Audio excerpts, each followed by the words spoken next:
মানে ঘুমাতে যাব তখন আবার মাই গুডনেস, এরকম করে সে সারা রাতে মানে রাত 3টা থেকে ভোর সকাল 8টা পর্যন্ত 4বার আমার সাথে এইরকম করলো।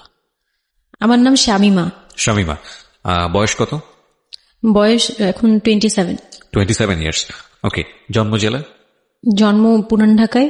পুরান ঢাকাতে আপনার জন্ম? হ্যাঁ, পুরান ঢাকাতেই আমার ফ্যামিলি। তার মানে আপনি ঢাকাইয়া কুট্টি যেটাকে বলে বলতে পারেন এরকমই। আচ্ছা, পুরান ঢাকার ভাষা পারেন? হ্যাঁ।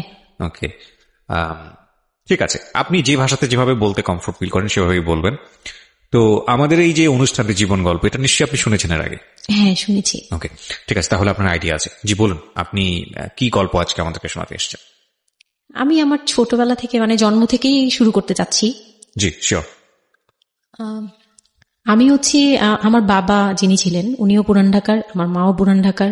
তো আমি যদি আমার গল্পটা বলতে চাই তাহলে আমার একদম জন্মের আগে মানে আমার বাবা আমার বিয়ে থেকে শুরু করতে যাচ্ছি। নিশ্চয়ই, নো প্রবলেম। তো আমার বাবা ছিলেন একজন ব্যবসায়ী পুরান ঢাকার। আচ্ছা। আর আমার মানে পাশাপাশি উনি হোমিওপ্যাথিক ডাক্তারও ছিলেন। ওকে। তো খুব ভালো একজন মানুষ ছিলেন। আর আমার আম্মু ছিলেন জমিদার, মানে জমিদার টাইপের, পুরান ঢাকায় লাইক জমিদার যেরকম থাকে আর কি, জমিদার বাড়ির মেয়ে ছিলেন। মানে পুরান এমন কি ছিল যে আগের পিতামহ বা প্রপিতামহ যেটাকে বলি জমিদার ছিল, এরকম? এরকম মানে আমার নানাই ছিলেন জমিদার। ওই এলাকার সব বিচার সালিশ উনি করতেন, প্রভাবশালী খুব। তো ওই দিক থেকে আমার বাবা তো বিয়ের প্রস্তাব দেয়নি, মানে ফ্যামিলি থেকেই আমার বাবার আবার একটা বিয়ে করেছিলেন আরো 8 বছর আগে আমার আম্মুকে বিয়ে করার, ওটা ছিল লাভ ম্যারেজ। তো আব্বু আর ওই বড় আম্মু একসাথে পড়াশোনা করতেন, ওই দিক থেকে দুইজন পরিচয় হয়ে বিয়ে হয়েছিল। কিন্তু 1.5 বছর পরে আমার ওই বড় আম্মু মারা যায়, অসুস্থ হয়ে মারা যান। তারপর আমার আব্বু আর বিয়ে করবেন না এরকম বলেছিলেন যে আর বিয়ে করবো না। তারপর প্রায় 8 বছর পরে আমার দাদু আর ফুপ্পিরা মিলে মানে আমার আম্মুকে চুজ করে তারপর বউ করে নিয়ে আসেন। তো আমার আম্মু খুব অসুস্থ থাকতেন প্রায়, আমার আম্মু একটু ফিজিক্যালি একটু দুর্বল। তো ওইখান থেকে আমার আম্মুর বিয়ের প্রায় 2-3 বছর পরে আমার একটা বোন হয়। সেই বোনটা মারা যায় 6 মাসের মাথায়, আমার বোনটা মারা যায়। বোনটা মারা যাওয়ার পরে আমার আরেকটা কথা আমি এখানে ভুলে গেছি, যে আমার যে ফার্স্ট মা ছিলেন মানে বড় মা, আমার আব্বুর যে রিলেশন ছিল, ওইখানে একটা মেয়ে হয়েছিল। ওই মেয়েটার প্রায় 6 মাসের মাথায় মানে পেট খারাপ করে অসুস্থ হয়ে মারা যায়। তো তার পরপরই আমার বড় মাও মারা যায়। তো ওইখানে হচ্ছে আমার ওই বাচ্চাটা ছিল মেয়ে বাচ্চা। হ্যাঁ, তো ওর পরে আমার আব্বু 8 বছর পর বিয়ে করে। তারপর আমার মার একটা মেয়ে হয়, ওই মেয়েটাও মানে ওই মেয়েটা হচ্ছে জন্মের সময় মারা যায়, আর ওই ফার্স্ট একটা হচ্ছে 6 মাস পর মারা যায়। তো এই মেয়েটা হচ্ছে জন্মের সময় মারা যায়। তারপর তার 5 বছর পর আমার ভাইয়া হয়, আমার ভাইয়া আসে। তারপর আমার আম্মুকে বলা হয়েছিল যে আপনার হয়তো অপারেশন করতে হবে, কারণ আপনি আর কনসেপ্ট করতে পারবেন না, খুব অসুস্থ ছিল আম্মু। 2টাই সিজার ছিল, তো ওই সময়টাতে আর কি সিজার বেশি করা যেত না, তাহলে রিস্ক মানে লাইফে একটা রিস্ক থাকে। তো ওই দিক থেকে আমার আম্মুকে বলা হয়েছিল যে আপনার হয়তো বা ইউটেরাসের অপারেশন করতে হবে। তো আমার আম্মু তখন বলেছিল যে না, আমার একটা মেয়ে দরকার, খুব অসুস্থ অবস্থায় বলেছিল আমার একটা মেয়ে দরকার, মানে আমার যদি একটা মেয়ে থাকতো খুব ভালো। হয়তোবা সৃষ্টিকর্তাই যাচ্ছিলেন যে একটা মেয়ে, মানে আমি যে আসবো এটা তো আর উনি জানতেন না, কিন্তু থাকে না যে অনেক সময় কিন্তু মিলে যায় এরকম। তো আমার আব্বু বলছিল যে মেয়ে হোক ছেলে হোক, আরেকটা হলে ভালো হয়। তো ওইভাবে ট্রিটমেন্ট নিয়ে আমার প্রায় 2 বছর পরে আমি আমার আম্মুর মানে পেটে আসি। তারপর আমার জন্ম হওয়ার পরে আমরা ভালোই ছিলাম, আব্বুর বিজনেস ভালো ছিল। কিসের বিজনেস ছিল? ওনার হচ্ছে ইলেকট্রিক পার্সের বিজনেস ছিল। তো ওখান থেকে আব্বুর মানে ভালো বিজনেস করতেন। পুরান ঢাকায় ছিলাম আমরা 4 জন, একটা ফ্ল্যাট নিয়েছিলাম। আব্বু বিজনেস করতো, আমি স্কুলে ভর্তি হলাম, ভাইয়া স্কুলে ভর্তি হলো। তো খুব ভালোভাবেই কাটছিল দিনকাল। তো একটা পর্যায়ে যে আমার যখন 10-11 বছর, তখন হচ্ছে আমার আব্বুর বিজনেস একটু প্রবলেম হয়, একটু না ভালোই প্রবলেম হয়, মানে একজন খুব বড় ধরনের একটা লস সে ফেলে দেন। তো আমি এটা বলতে চাচ্ছি না। তো যাই হোক, খুব বড় একটা ট্র্যাজেডি, মানে আমার লাইফের সবচেয়ে বড় ধাক্কাটা আমি ওখানেই পাই, যে আমার আব্বু এরকম একটা পার্সন ছিল। আব্বু সবসময় বলতো যেটা, যে আমার এই মেয়েটা হচ্ছে, আমি দেখতে নাকি সেই প্রথম যে আব্বুর বেবিটা ছিল না, মেয়েটা যেটা 6 মাসের মাথায় মারা গেল, আব্বু তাকে খুব ভালোবাসতো। আমি নাকি দেখতে সেম ওরকম হয়েছি, শুধু আমি কালো, ওই মেয়েটা ফর্সা ছিল। তো আমি যখন জন্ম হই তখন আব্বু নাকি আমার ফেস দেখেই কান্না করে দেয় যে এটা আমার বড় মেয়েটা যে ছিল তার মতো হয়েছে, তার মানে ও সে, মানে আব্বুর ধারণা ছিল যে সেই আসছে, এরকম কিছু। তা আব্বু আমাকে অনেক আদর করতো, মানে অন্য বাবারাও আদর করে সব মেয়েদেরই, কিন্তু আব্বুর ভালোবাসাটা কেন জানি একদম ডিফারেন্ট ছিল, অনেক বেশি ভালোবাসতেন, অনেক বলার মতো না। সারাক্ষণ টেক কেয়ার, সারাক্ষণ, রাত নাই দিন নাই সব সময়। আমার রাতে খুব বদভ্যাস ছিল, আমি রাত জাগতাম প্রচুর, প্রতি রাতেই আব্বু আমাকে হেঁটে হেঁটে ঘুম পাড়াতো কোলে নিয়ে। প্রায় 10 বছর 11 বছর পর্যন্ত আব্বু আমাকে কোলে নিয়ে ঘুম পাড়াতো, অনেক আদর করতো। আর যখন যেটা, তখন তো ছোট ছিলাম, যখন যেটা বলতাম আব্বু এখন এটা লাগবে, রাত দিন তো বুঝতাম না, আব্বু ওই সময় বের হয়ে যেত, মানে খুঁজতে বের হয়ে যেত কোথায় পাই এটা, আমার মেয়ে বলছে। তো ভাইয়ার সাথে খুব একটা এরকম হয় নাই, আমার সাথে বেশি হতো। তো ভাইয়া এটা নিয়ে একটু জেলাসও করতো, কারণ সাধারণতই কিন্তু মানে ভাই বোনের মধ্যে এই এটা থাকে, তো আমাদের মধ্যেও এরকম ছিল। তো আব্বু যখন বিজনেস লস হলো তখন খুব বেশি, মানে আব্বু ভেঙে পড়লো, আমরাও মোটামুটি, আমি তো আর বুঝি না, কিন্তু আমি তখন বুঝতাম যে আমার কিছু একটা কমতি যাচ্ছে, মানে কমতি হচ্ছে আমার, কারণ সবকিছু চাওয়ার পরপরই পাওয়া আর একটু লেট করে পাওয়া, এগুলো নিয়ে একটু মেন্টালি এতে পড়ে গেলাম। তো আব্বু বুঝতে দিত না, শুধু আম্মুকে বলতো যে ওদের বুঝতে দিবে না, আম্মু আমাদের বুঝতে দেয়নি কখনো, এরকম ভাবে করেনি। কিন্তু একটা সময় দেখলাম কি আব্বু বাসা চেঞ্জ করছে, ছোট বাসা নিচ্ছে, মানে এগুলো খুব ব্রেনে গিয়ে লাগলো যে ছোট বাসা কেন আর এরকম কেন হচ্ছে।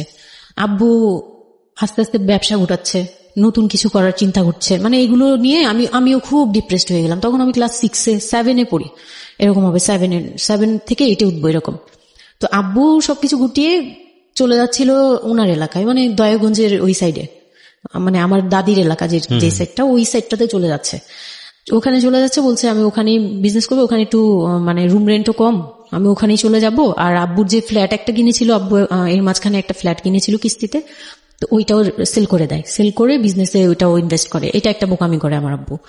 যাই হোক, উনিও বুঝতে পারেনি।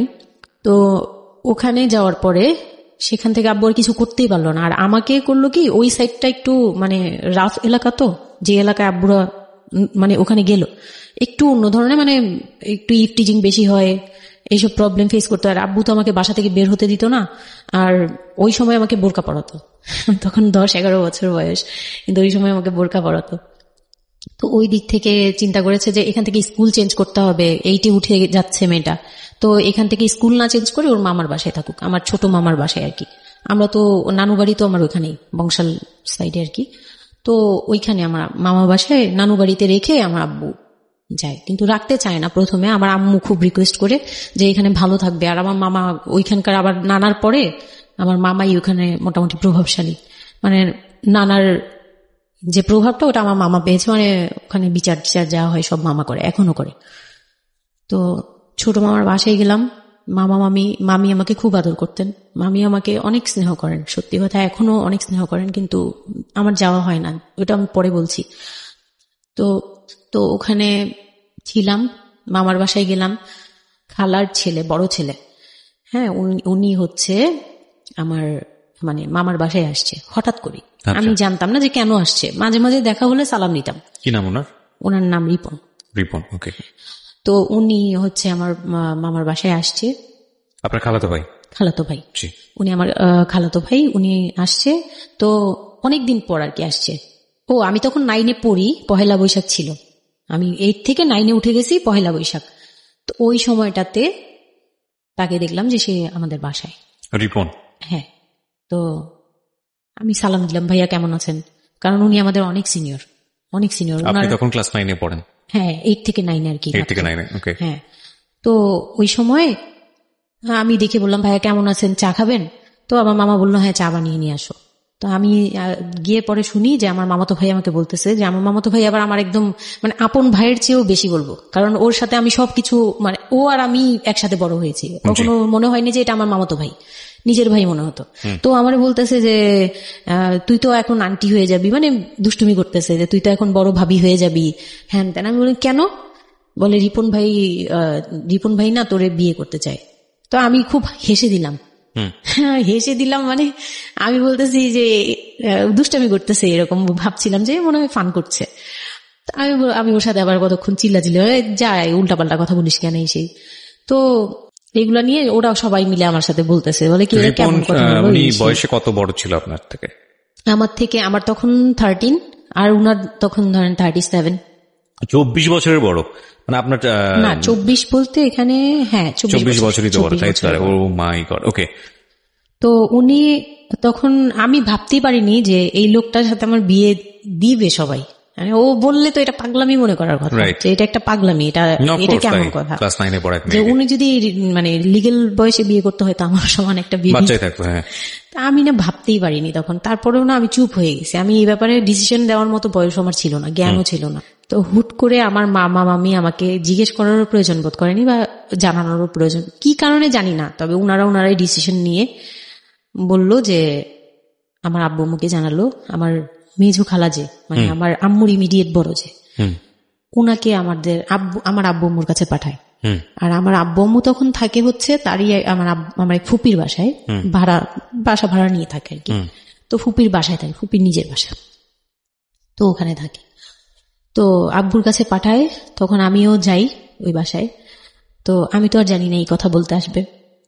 আমি আবার ভাইয়ার সাথে বসে বসে গল্প করতে থাকি, ভাইয়া ছিল, ফুফাতো বোন ছিল, আমরা একসাথে গল্প করতে থাকি। তো হঠাৎ করে শুনি যে একটু মানে আমার খালা খুব জোরে সোরে বলতেছে, মানে চিল্লাচিল্লি করে বলতেছে যে যদি এই বিয়ে না হয় তাহলে আমাদের সাথে তোদের কোনো কন্ট্যাক্ট নেই, আজকে থেকেই বন্ধু। আচ্ছা, হ্যাঁ, এই বিয়ে হতেই হবে। কেন হতে হবে? আমার আব্বু বলছে কেন হতে হবে, আমার মেয়ে তো অনেক ছোট, ও তো এই সংসারের ভার নিতে পারবে না, বলো ওগুলো আমরা দেখবো, ওরে আমরা বাচ্চার মতো পালবো। মানে উনি বলতেছে আমি দায়ভার নিলাম, আমি সবকিছু নিলাম, এইভাবে বলতেছে আমি সবকিছু দেখবো, এগুলা নিয়ে কোনো টেনশনের কিছু নাই, নিজেদের মানুষ, এর চেয়ে ভালো কোনো অফার কোনোদিন পাবা না, মানে এর চেয়ে ভালো কোনো প্রস্তাব আসবে না, এই না সেই না, সেই অনেক কিছু বলতেছে। বৌমুকে কনভিন্স করতেছে যে এইটা যদি তোমরা হাতছাড়া করো তাহলে আর কখনো মেয়ের জন্য ভালো কিছু পাবা না, আর আমাদের সাপোর্ট তো জীবনও পাবা না, তোমাদের একটা সাইড পুরো বন্ধ হয়ে যাবে, মানে আমাদের সাথে তোমাদের একদম রিলেশন শেষ, তোমাদের মেয়ে এখনই রেখে যাবো, তোমরা কি করবা করো। তো আমার আব্বু ওই দিক থেকে একটু দুর্বল ছিল। পরে আমি এটা শুনে কান্না করে দিছি, মানে সাথে সাথে কান্না করে দিছি।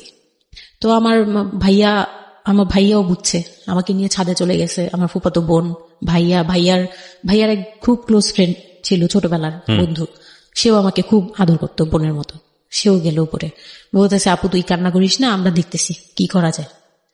তো আমার ভাইয়া বলতেছে, বলে কি আমি ওরে নিয়ে কোথাও পালিয়ে যাই, আমার মনে হচ্ছে যে আমি ওকে নিয়ে এখন কোথাও পালিয়ে যাই। যে রিপন ভাই এটা কিভাবে এটা বলতে পারে যে বিয়ে করবে ওকে। তো আমি খুব কান্নাকাটি করছিলাম। আমার খালা চলে গেল, খালা চলে যাওয়ার পরে আমার ভাইয়া আব্বুকে যে কি বলছে জানি না, আব্বু আবার ছাদে আসছে, আমি কান্না করতেই আসি, মানে তখন কন্টিনিউ কান্না করতেছি। তো আমার আব্বু ছাদে এসে যেটা বললো, যে আমার আব্বু তখন বললো যে বলে আমি তোমাকে নিয়ে মানে বনে চলে যাব দরকার পড়লে, কিন্তু আমি ওর কাছে তোমাকে দিব। তো আমি দেখলাম যে আব্বু ফিজিক্যালি, মেন্টালি, আর্থিকভাবে সব দিক থেকে দুর্বল, এখন আমাকে নিয়ে যদি বের হয় সে পারবে না, এটুকু বুঝলাম, তার দ্বারা সম্ভব না এটা। পরে আমাকে বললো যে তুমি যদি রাজি থাকো তাহলে আমার কোনো আপত্তি না, যদি তুমি বলো যে না আব্বু আমি রাজি না, তুমি শুধু একবার বলো, তাহলে আমি তোমাকে নিয়ে বের হয়ে যাবো, আমরা বাবা মেয়ে কই থাকবো কেউ জানার দরকার নেই।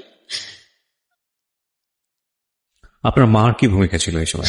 আমার মা তখন বলতেছে যে দিবে, আমার মা ইচ্ছা ছিল যে দিবে, কারণ আমার মা তখন এই জিনিসটা বুঝে না, মানে আমার মা এমনিতেও অনেক সৎ সরল, সত্যি কথা বলতে ওনার দোষ নাই, সেইটা বুঝতো না যে এই যে ডিস্টেন্সে বিয়ে দিলে এই বিয়েগুলো টিকে না। বা 24 বছর বয়সের ডিফারেন্স, এগুলো নোট করবেন, এবং খুব ইম্পর্টেন্ট, আসলে খুবই ইম্পর্টেন্ট, কারণ বয়সের গ্যাপটা না ঠিক আছে, কিছু কিছু মানুষের জীবনে যে ব্যতিক্রম ঘটে না তা কিন্তু না, কিন্তু এই ব্যতিক্রমটা যদি আমরা উদাহরণ হিসেবে নিয়ে সবার উপর চাপিয়ে দেওয়ার চেষ্টা করি তাহলে কিন্তু সেটা সম্ভব নয়। ঠিক আছে, একটু খেয়াল করবেন, 24 বছরের ডিফারেন্স হচ্ছে ও এবং ওর খালাতো ভাই রিপনের মধ্যে। ও যখন 13 বছর তখন ওর খালাতো ভাই হচ্ছে 37। It's a huge gap. সাধারণত বলা হয়ে থাকে 4-5 বছরের গ্যাপ ইজ ওকে, কিন্তু এর থেকে বেশি না হওয়াটাই বেটার। সেক্ষেত্রে 24 বছর, কোথায় 4-5 বছর আর কোথায় 24 বছর। হ্যাঁ, দেন হচ্ছে ওই বিয়েটা, মানে আপনি কি বললেন, এখন তো সিদ্ধান্ত আসলে আপনার জায়গায় ছিল। সিদ্ধান্ত আমার জায়গায় বলতে আমি তখন 13 বছর বয়স, তো মানে আমি তখন প্রেমও করিনি একটাও, মানে একটা এজ থাকে কিন্তু সবকিছুরই। মানে তখন দেখতাম যে আশপাশে মানে যারা কলেজে পড়ে, আমার একটা টার্গেট ছিল যে আমিও একদিন কলেজে পড়বো, আমার অনেক ফ্রেন্ড সার্কেল থাকবে, হয়তো বা আমার ভালো একটা রিলেশন থাকবে বা বিয়ে হবে, এরকম সবারই একটা ইয়ে থাকে। কিন্তু ওই বয়সটাতে আমার ওইটুকু যাওয়ারও মানে ওই চিন্তাতে আমি যাইনি তখনও যে আমি একটা রিলেশন করব আর ওই জায়গায় বিয়ে। তো আমি আমার আব্বুকে মনে প্রাণে বিশ্বাস করতাম, তো আব্বুর উপরে ছেড়ে দিলাম। আব্বুকে আর ভাইয়াকে বললাম যে দুইজন সামনে ছিল, আমাকে বারবার জিজ্ঞেস করতেছে তুমি যদি ইয়েস বলো ইয়েস, তুমি যদি না বলো তাহলে আমি তোমাকে নিয়ে বেরিয়ে যাবো। আমার ভাইয়াও বলতেছে বলে আমিও আপনার সাথে যাব। তো আমি দেখতেছি আব্বু এমনিতেই 1 থেকে 1.5 বছর বা 2 বছর ধরে এরকম সার্ভাইভ করতেছে, মানে নিজে যুদ্ধ করে পারতেছে না, কাজকর্ম সবকিছু বন্ধ হয়ে গেছে, মানে বিজনেস টিজনেস সব গুটিয়ে ফেলছে। তারপর উনি যে এখন নিজে চলবে ওইটাই চলতে পারতেছে না, মানে খুব কষ্ট হচ্ছে। আমাকে আমার মতো মানে আমাকে যেখানে উনি একটা রাত 24 ঘন্টা একবার হলো আমাকে দেখতে হতো, ওই জায়গায় আমার মামার বাসায় ফেলে রাখছে, প্রতিদিন হেঁটে যেত, দেখে আসতো, একবার হলেও দেখে আসতো, মানে এরকম কষ্টগুলো করছে। ওই দিক থেকে চিন্তা করে দেখলাম যে না, আমার আসলে উনাকে প্রেশার দেওয়া উচিত না, ওনার উপর ছেড়ে দিই। তখন আর কি এটাই মাথায় কাজ করছে যে আব্বু আপনি যেটা বলবেন সেটাই। পরে তার 1 সপ্তাহের মধ্যে 14 এপ্রিল পয়লা বৈশাখ আর 23 তারিখে আমার এঙ্গেজমেন্ট হয়। এঙ্গেজমেন্ট হয়ে যায়? হ্যাঁ, ওই উনি একদম খুব তাড়াহুড়া করে যে এঙ্গেজমেন্ট হতে হবে, বিয়ে হতে হবে খুব শীঘ্রই, তো ওইভাবে এঙ্গেজমেন্ট হয়। আমার এঙ্গেজমেন্টের পরেও আমি একদম স্টপ, আমার মাথায় কিছুই, তখন আমি পুরোপুরি ব্ল্যাঙ্ক, মানে আমি যে নিজের থেকে কিছু বলবো কিছু করব আমার ভিতরে ওইগুলো আর কাজ করছিল না। স্কুলে যাইতাম, অনেক সময় যাই না, এরকম আর কি, যে যেতে ইচ্ছে করলে যাই, না ইচ্ছে করলে যাই না, এরকম হয়ে গেলাম। এঙ্গেজমেন্টের 3 মাস পরে বিয়ে হওয়ার কথা ছিল, কিন্তু ঘুরতে ঘুরতে 4 থেকে 5 মাস ইয়ে হলো। তো 2004-এ 4 থেকে 5 মাসের মধ্যে সে আমার সাথে অনেকবার দেখা করতে চাইছে, কেউ দেখা করতে দেয়নি, কারণ আমার ফ্যামিলি খুব রেস্ট্রিক্টেড ছিল এইসব ব্যাপারে, কেউ দেখা করতে দেয়নি। আর আমিও ভয় পেতাম, তো আমি খুবই ভয় পেতাম, উনাকে অনেক ভয় পেতাম, সোজা কথা আমি উনাকে খুব ভয় পেতাম। তো এর মাঝখানে এক ভাবি, আমার নানু বাড়িতে ছিলাম, তো মানে মামার বাড়ি, আমার মামার নিজের বিল্ডিং হচ্ছে একটা, আর নানু বাড়ি পুরোনোটা, যেটা পুরোনো বাড়ি, ওখানে তো আমার সব জয়েন্ট ফ্যামিলি, মানে আমার অন্য মামারা এবং মামাতো ভাইয়ের বউরা সবাই একসাথে থাকে। তো আমার এক মামাতো ভাইয়ের বউ তাকে খুব রিকোয়েস্ট করছে যে ভাবি আপনি ওকে একটু ডেকে দেন, কথা বলবো। তো আমার মামাতো ভাইয়ের বউ মনে করছে যে সে তো তাদের তো বিয়ে হচ্ছে, তো সমস্যা কি, ডেকে দিই। তো আমাকে আর বলে নেই। প্রথম একবার আমাকে বলছিল যে দেখা করে দিবে, তখন আমি বলছি না আমি যাবো না, দেখা করবো না, আমার খুব ভয় লাগতো। তখন আমার বিয়ের মনে হয় 1.5-2 মাস আগের কথা এটা। তো আমার মামাতো ভাইয়ের বউ আমাকে ডাকছে যে কিছু একটা বলে, মানে জামা বানানো বা সামহাও এরকম কিছু একটা, অনেক বছর আগে, তো ভুলেও গেছি যে কি একটা কারণে আমাকে ডাকছে সে। তো আমি গেলাম, একদম মনের অজান্তেই গেলাম। গিয়ে পরে রুমে গেছি, পরেই দেখি হইল মানে বসে আছে। তো বসে আছে দেখে না আমার একদম খুব একটা আঘাত লাগলো যে এই ভাবি আমাকে এইভাবে নিয়ে আসলো। আর ভাবি তো মজা করে, মানে ওনারও দোষ না, উনি ভাবতেছে যে নতুন বিয়ে হবে, ওদেরকে একসাথে করিয়ে এসে। তো উনি বললো কি আচ্ছা তোরা বস, আমি চা নিয়ে আসি, এরকম বলে উঠে গেল না। আমার আরো ভয় লেগে গেছে। আর তখন আমি গিয়ে দেখতে পারলাম যে ওই লোকটার আচরণ খুবই খারাপ। মানে আমার কাছে তখন মনে হয়েছে যে কেন মনে হলো এটা, কেন মনে হলো, হুট করে ভাবি যখন গেল, সে সাথে সাথে আমার পাশে এসে বসছে এবং আমাকে মানে খুব মানে নোংরা ভাবে টাচ করতেছে। তখন আমার বয়স খুব ছোট, তো স্বাভাবিক না এটা আমার কাছে ভালো না লাগার কথাই, কারণ আমি তাকে বড় ভাই জানি। এক্স্যাক্টলি, মানে কয়দিন আগেও তো সালাম কালাম দিয়ে দূরে থেকে কথা বলতাম, হ্যাঁ বড় ভাইয়া বলতাম, সবাই মানে তাকে বড় ভাইয়া ডাকে, আমিও বড় ভাইয়া ডাকতাম ওই ইয়ে থেকে। আর সেই লোকটা এসে আমাকে মানে খুব অপ্রীতিকর ভাবে জড়িয়ে ধরতেছে, তারপর জড়াজড়ি করতেছে, মানে খুব ঘেন্না লেগে গেল। আমি খুব জোরাজোরি করে আমি বললাম আমি এখন চিল্লাচিল্লি করবো, মানে তখন আমার খুব খারাপ লাগতেছিল, তখন বললাম আমি চিল্লাচিল্লি করবো বলে আমি একটু জোরে বলছি। পরে উনি আমাকে ছেড়ে দিছে, আমি এমন দূর দিছি একবারে সরাসরি মানে মামার বাসায় চলে গেছে, আর আসিনি। আর ওখানে গিয়ে অনেক কান্নাকাটি করছে যে এখন তো নাও করা যাবে না, আর এই লোকটা এরকম কেন, এই লোকটা তো তাহলে বিয়ের পরে, মানে আমার একটা ভয় ঢুকিয়ে গেছে যে এই লোকটা তো তাহলে আমাকে না জানি কি করবে, এরকম একটা ভয় ঢুকিয়ে গেছে। তখন তো ছোট ছিলাম, আর আমাদের ওই সময়টাতে তো এত মিডিয়া ছিল না যে আমরা এত কিছু বুঝবো যে এই আর কি। তো ওখানে তারপর 1.5 থেকে 2 মাস পরে বিয়ে হলো। এর মাঝখানে অনেকবার ফোন টোন করতো, এই করতো, আমি রেসপন্স করতাম না। তো বিয়ে যেদিন হলো, বিয়ের রাতের কথাটা কি বলবো। নিশ্চয়ই আপনার যদি মনে হয় যে বিষয়টা সামাজিকতার জায়গাটা থেকে খুব সেন্সিটিভ, একটা মেয়ের মানসিকতার জায়গাটা থেকে, যেটা আসলে এটা আমার বলার মতো শক্তিও নাই। সত্যি কথা বলতে আমি এটাই আমার লাইফের সবচেয়ে বড় ট্র্যাজেডি, বিয়ের রাত। হয়তো আপনি খেয়াল করছেন কিনা জানি না, কিন্তু আপনি মাঝখানে বললেন যে আমি অ্যাফেয়ার করবো কিভাবে, আমার মন তো তখনই ভেঙে দিছে। আমার ভিতরে একটা ভয় কাজ করে।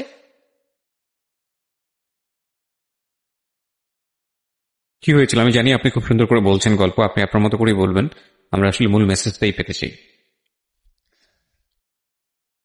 লোকটা হচ্ছে সামাজিকভাবে সবার কাছে খুব ভালো, সবার কাছে ভালো বলতে মানে গলিতে বা এলাকায় কিছু করে না, সেই এলাকায় খুব ভালো, ব্যবসা করে, খুব সহজ সরল ভাবে দোকানে যাচ্ছে, আসতেছে, খাচ্ছে, ঘুমোচ্ছে, নর্মাল। আমার সাথে যেদিন বিয়ে হলো সেদিন খুব বৃষ্টি। তো আমার তো ওই একদিনে আমার ভাবির রুমে, ওই দিনে আমি তার রূপ দেখে ফেলছি। তো তখন থেকে আমার তাকে দেখলে মানে গা শিউরে উঠতো, যে মনে হতো যে ভয়ঙ্কর একটা কিছু করবে। মানে মনে হতো, তখন আমি বুঝতাম না, সেক্সুয়াল লাইফটা বুঝতাম না যে সেক্স কি জিনিস, কিন্তু তখন একটা ভয় ঢুকে গেছে, খুব চাপা একটা ভয়। প্রথম কথা হচ্ছে যে আপনি একটা ছেলে এবং মেয়ের মধ্যে যে স্বাভাবিক সম্পর্কটা বিবাহ পরবর্তী, এটা সম্পর্কে আপনার কোনো আইডিয়া ছিল? আপনাকে কেউ বলেছে? এটা সম্পর্কে কোনো আইডিয়া ছিল না, শুধু জানতাম যে কিছু একটা হয়, কিন্তু কি হয় সেটা আপনি জানতেন না। আপনাকে বিয়ের রাতে বা আগে পরেও কেউ কখনো কিছু বলে না? আমার বিয়ের আগে আমার এক ভাবি ছিল, মানে যেই ভাবির বাসায় গেছে সেই ভাবি না, আরেকটা ভাবি ছিল, উনারই বড় যা আর কি। তো ওই ভাবি আমাকে জাস্ট কানে কানে বলছে যে আজকে কিন্তু যাই হোক একদম চুপ থাকবি, আমাকে এইভাবে বলছে। শুধু এটা বলেছে? শুধু এটা বলছে, আজকে যাই হোক। আরো ভয়ানক কথা বলেছে, মানে এটা শুনলে তো আরো ভয় লাগে। যাই হোক কি হবে, বলে কিছু বুঝো না তুমি, হ্যাঁ কিছু এতই ছোট, কিছু বুঝো না, এইগুলি বলতেছে। মানে আপনার মনে আরো বেশি ভয় ঢুকে গিয়েছে? কোন ধরনের চিল্লাচিল্লি করবি না, চুপচাপ থাকবি, মানে জাস্ট হাসি মুখে এরকম করে বলছে। কিন্তু আমার কাছে একটু ভয় লাগছে তখনই, যে এই লোকটা তো ওই সময় যদি এরকম মানে খপ করে জড়া ধরতে পারে, এই লোক কি করতে পারে, কি হতে পারে, মানে এই টাইপের একটা ভয় কাজ করছে।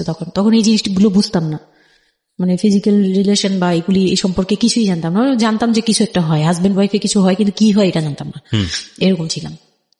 তো নর্মালি যখন বিয়েটা হলো, কমপ্লিট হলো, সে তো মানে কতক্ষণে রুমে যাবে এরকম।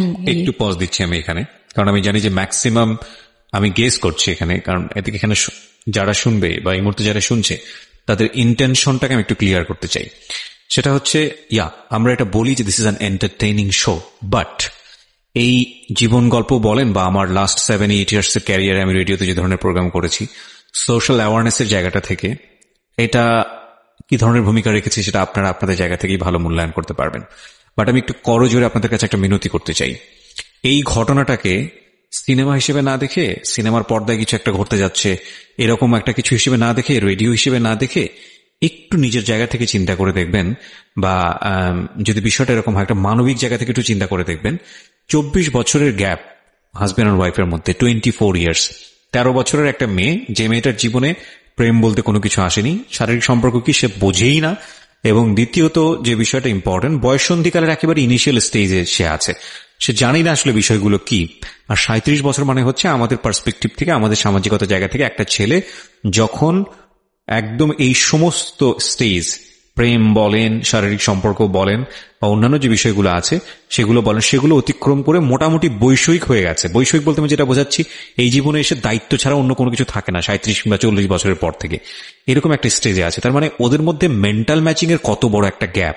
সেই জায়গাটা থেকে ছেলেটা যদি মেয়েটাকে বুঝতে না চেষ্টা করে, বিশেষ করে ছেলের দায়িত্ব, কারণ যেহেতু সে সিনিয়র, যদি বুঝতে না চেষ্টা করে, তাহলে এটা কতটা অমানবিক এবং কতটা পাশবিক, কতটা ভয়ঙ্কর হতে পারে মেয়েটার জায়গাটা থেকে, এটা একটু চিন্তা করবেন।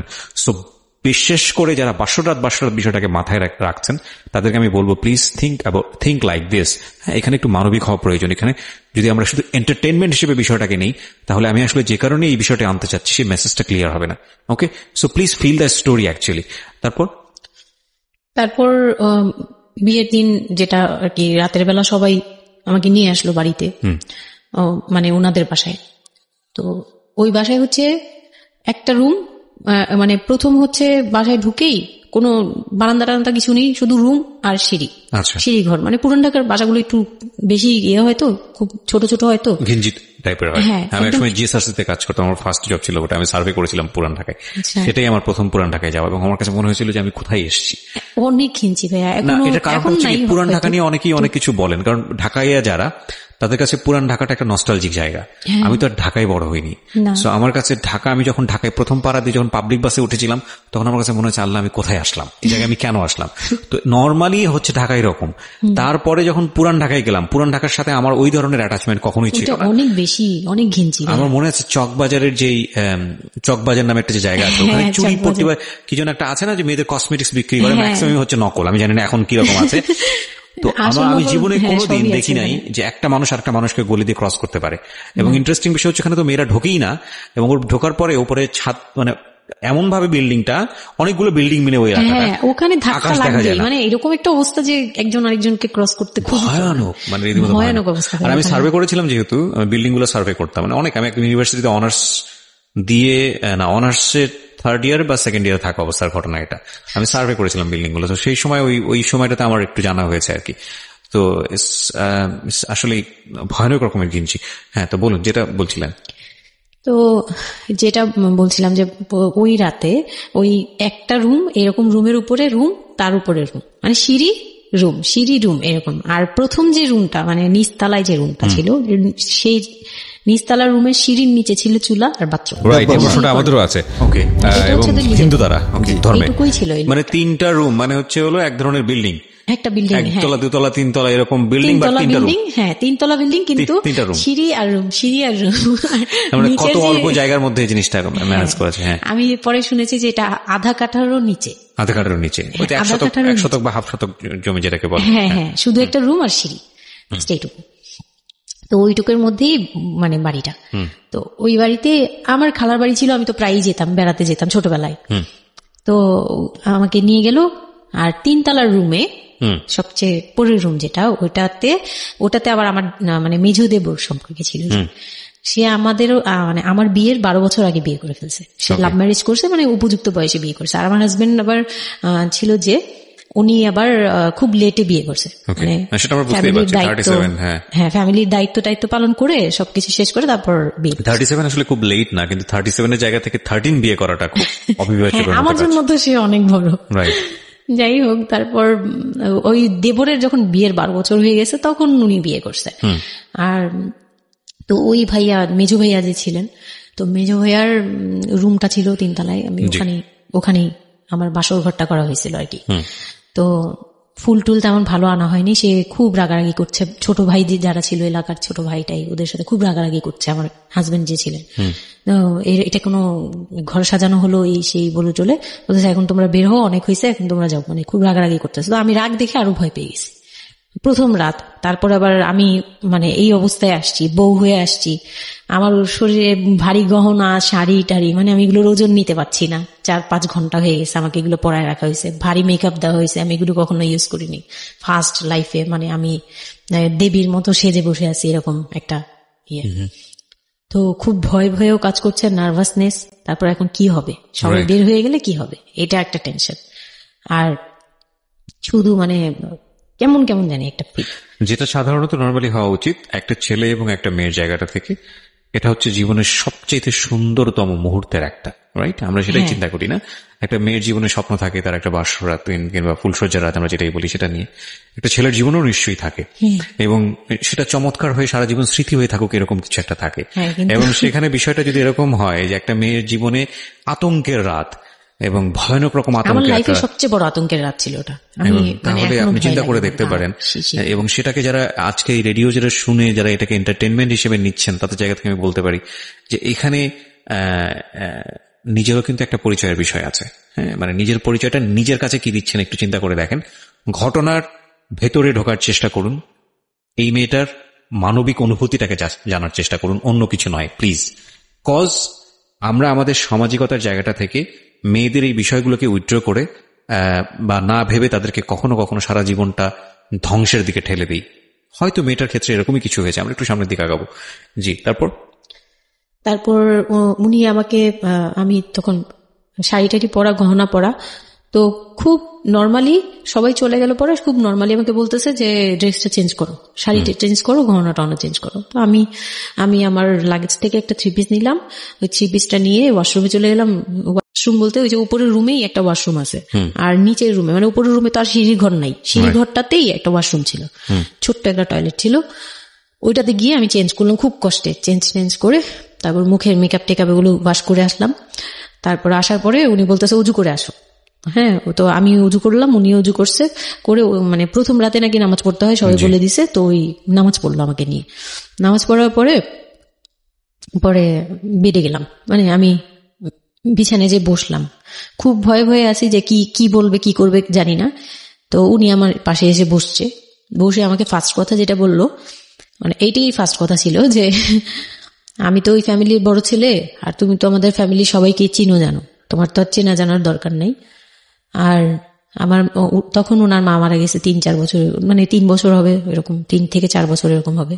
বলে আমার মা মারা যাওয়ার পরে আমি এখন সংসার দেখি, আমার হয়ে আমার মার জায়গাতে এখন তুমি। এটা শোনার পর আমার কাছে মনে হলো আস্ত একটা বাড়ি আমার মাথার উপর তুললো।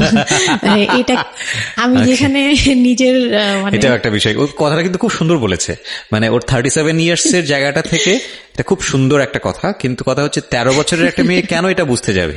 ও কিন্তু এটাই বুঝেছে যে এই এত 3 তলা একটা বাড়ি, 3 রুমের একটা বাড়ি ওর মাথার উপরে দিয়ে দেওয়া হলো। দেখুন, এই জিনিসটাই আমি আপনাদেরকে বোঝানোর চেষ্টা করছি যে আসলে সবকিছুর একটা বয়স থাকে। হ্যাঁ, এবং ছেলেটার জায়গা থেকে কিন্তু খুব সুন্দর নামাজ পড়েছে, বসছে, এখন পর্যন্ত আমাদের কাছে ভালোই লাগছে শুনতে। কিন্তু এটা আসলে কেউ বুঝতে চাইবে? 13 বছরের মেয়েটাকে এই জিনিসটা বুঝতে চাইবে? এইটা বোঝাটা জরুরি ছিল। হ্যাঁ, তারপর উনি যেটা বলছে যে আমার ভাই বোন আছে, সবাই আমার ছোট, কিন্তু আমার তো প্রায় 10-12 বছরের বড়। ওনার যে 10-12 বছরের ছোট, সে আমার 12-13 বছরের বড়। মানে তাকে আমি ছোটবেলা থেকে এইভাবে দেখে অভ্যস্ত। তো এইগুলো চিন্তা ভাবনা, মানে ওই সময় তো আর এত কিছু কিন্তু ওনার ছোট ভাই বোন এগুলা, মানে ওনার কাছে তো এগুলো বাচ্চা এখনো, আর আমার কাছে তারা অনেক বড়। আমি তাদেরকে কি টেক কেয়ার করবো, তারা আমাকে করবে, মানে আমার এরকম একটা বিষয়টা তাই। হ্যাঁ, তো আমি চুপ হয়ে শুধু শুনছিলাম। ও আচ্ছা, মানে আমি কিছু বলার মতো ভাষাও পাচ্ছি না, বা আমি কি বলবো, আমার এখানে ডায়লগই কি ছিল, মানে আমি এরকম মনে হচ্ছে যে কেউ আমাকে একটা স্ক্রিপ্ট ধরাই দিত, আমি একটু দেখে আমাকে কেউ কিছু বলেও না, এই লোক কি বলতেছে। তো যাই হোক, এই কথাটার পরে মানে যখন উনি এটা বলার পরে বলতেছে যে তুমি, আমাদের একটা মানে রুলস আছে, বিয়ের পরে নাকি বাসর ঘরে নাকি কিছু দেয়, হাজবেন্ড ওয়াইফকে কিছু দেয়, তারপর নাকি টাচ করে, এরকম কিছু একটা। তো আমাকে বলতেছে যে তোমার কি আমার উপর কোনো দাবি আছে? মানে এগুলো আমি জানতাম না, এগুলো আমি অনেক পরে গিয়ে শুনছি, এগুলো অনেক পরে গিয়ে জানছি যে এই সময় নাকি কিছু চাইতে হয়, মানে এই সময় যা চাইবে তাই দিতে হবে, এরকম কিছু একটা। তো এটাও আমাকে কেউ বলে দেয়নি। তো আমি এই সময় একটা লসে পড়ে গেলাম না, এরকম মনে হচ্ছে এখন আর কি। তখন আমাকে এটা কেউ বলে নাই। বাই দ্য ওয়ে, আমরা যার গল্প আজকে এখানে শুনছি উনি হচ্ছেন শামীমা। আমি বললাম যে না, আমি জানতাম না দাবি জিনিসটা কি। তো না বলার পরেই সে তো মানে আমার কাছে খুবই, মানে এই কথাগুলো বলতে আমি বলতে পারবো না। ঠিক আছে, বলার দরকার নেই, আমরা সিচুয়েশনটা বুঝতে পারছি যে ওইটা আমার ফার্স্ট নাইট ছিল, আর আমি ওগুলা মানে ওই ফিজিক্যাল ব্যাপারগুলো আমি বুঝতাম না, ওই সময়টাতে বোঝার কথাও না, বুঝতামও না, একদমই বুঝতাম না যে এই হয়। তো যখন উনি শুরু করলো, শুরু থেকে শেষ পর্যন্ত মানে খুব অল্প সময়ের মধ্যে খুব অমানবিকভাবে, মানে এটা এখন বর্তমানে যদি আমি কল্পনা করতে যাই, তাহলে এটা একমাত্র পারে রেপিস্টরাই পারবে, এটা রেপ ছাড়া কিছু ছিল না। এখন বুঝি, ওই সময় বুঝতাম না। আর ওই সময় আমি এগুলো বুঝতাম না দেখে, আর আমাকে একটা কথা বলা হয়েছিল, আমার মাথায় একটা জিনিস কাজ করছিল যে ভাবি বলছে যে এইখানে যা হবে এগুলো সবই ঠিক। হ্যাঁ, এখানে যাই হোক, মানে ভেঙে বলেনি, বলছে তোর সাথে আজকে যা হবে এই ঠিক, আর এটা মেনে নিতে হবে, আর এটা যদি না মেনে নিস তাহলে মানে এই ধরনের একটা বলছে যে এটা আজকের রাতের কোনো চিল্লাচিল্লি করা যাবে না। তো আমিও চুপ করে, আমার কাছে মনে হচ্ছিল কেউ আমাকে ছুরি দিয়ে আঘাত করতেছে, মানে মনে হচ্ছিল যে কেউ আমাকে ছুরি দিয়ে আঘাত করতেছে, আর আমি ব্লাড দিয়ে পুরো, মানে আমার শরীরে সব ব্লাড বের হয়ে যাচ্ছে। আমার এরকম মনে হচ্ছে যে আমার শরীর থেকে সব ব্লাড বের হয়ে যাচ্ছে, আমি মানে গরু কাটলে যেরকম করে না, আমি এরকম কাঁপতেছি, ওরকম কাঁপতেছি। কিন্তু সে তার কাজ করলো।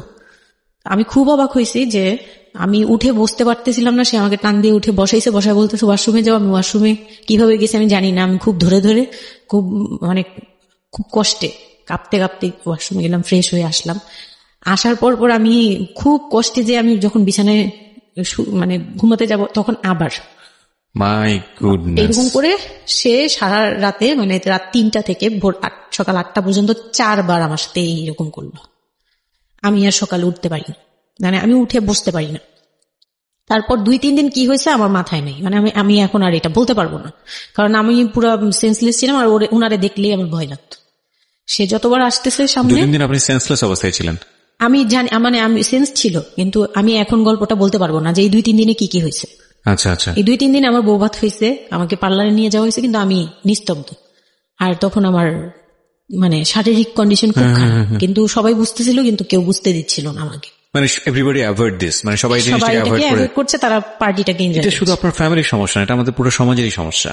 এটা সমাজটাই অ্যাভয়েড করে। এবং আমার মনে আছে I face huge difficulty for the first time যখন আমি রেডিওতে এই ধরনের একটা, আমি নট আজকেই না প্রথম, আমি এটা আগে বিষয়গুলো খুব চ্যালেঞ্জ জায়গা থেকে আমি প্রচার করার চেষ্টা করেছিলাম।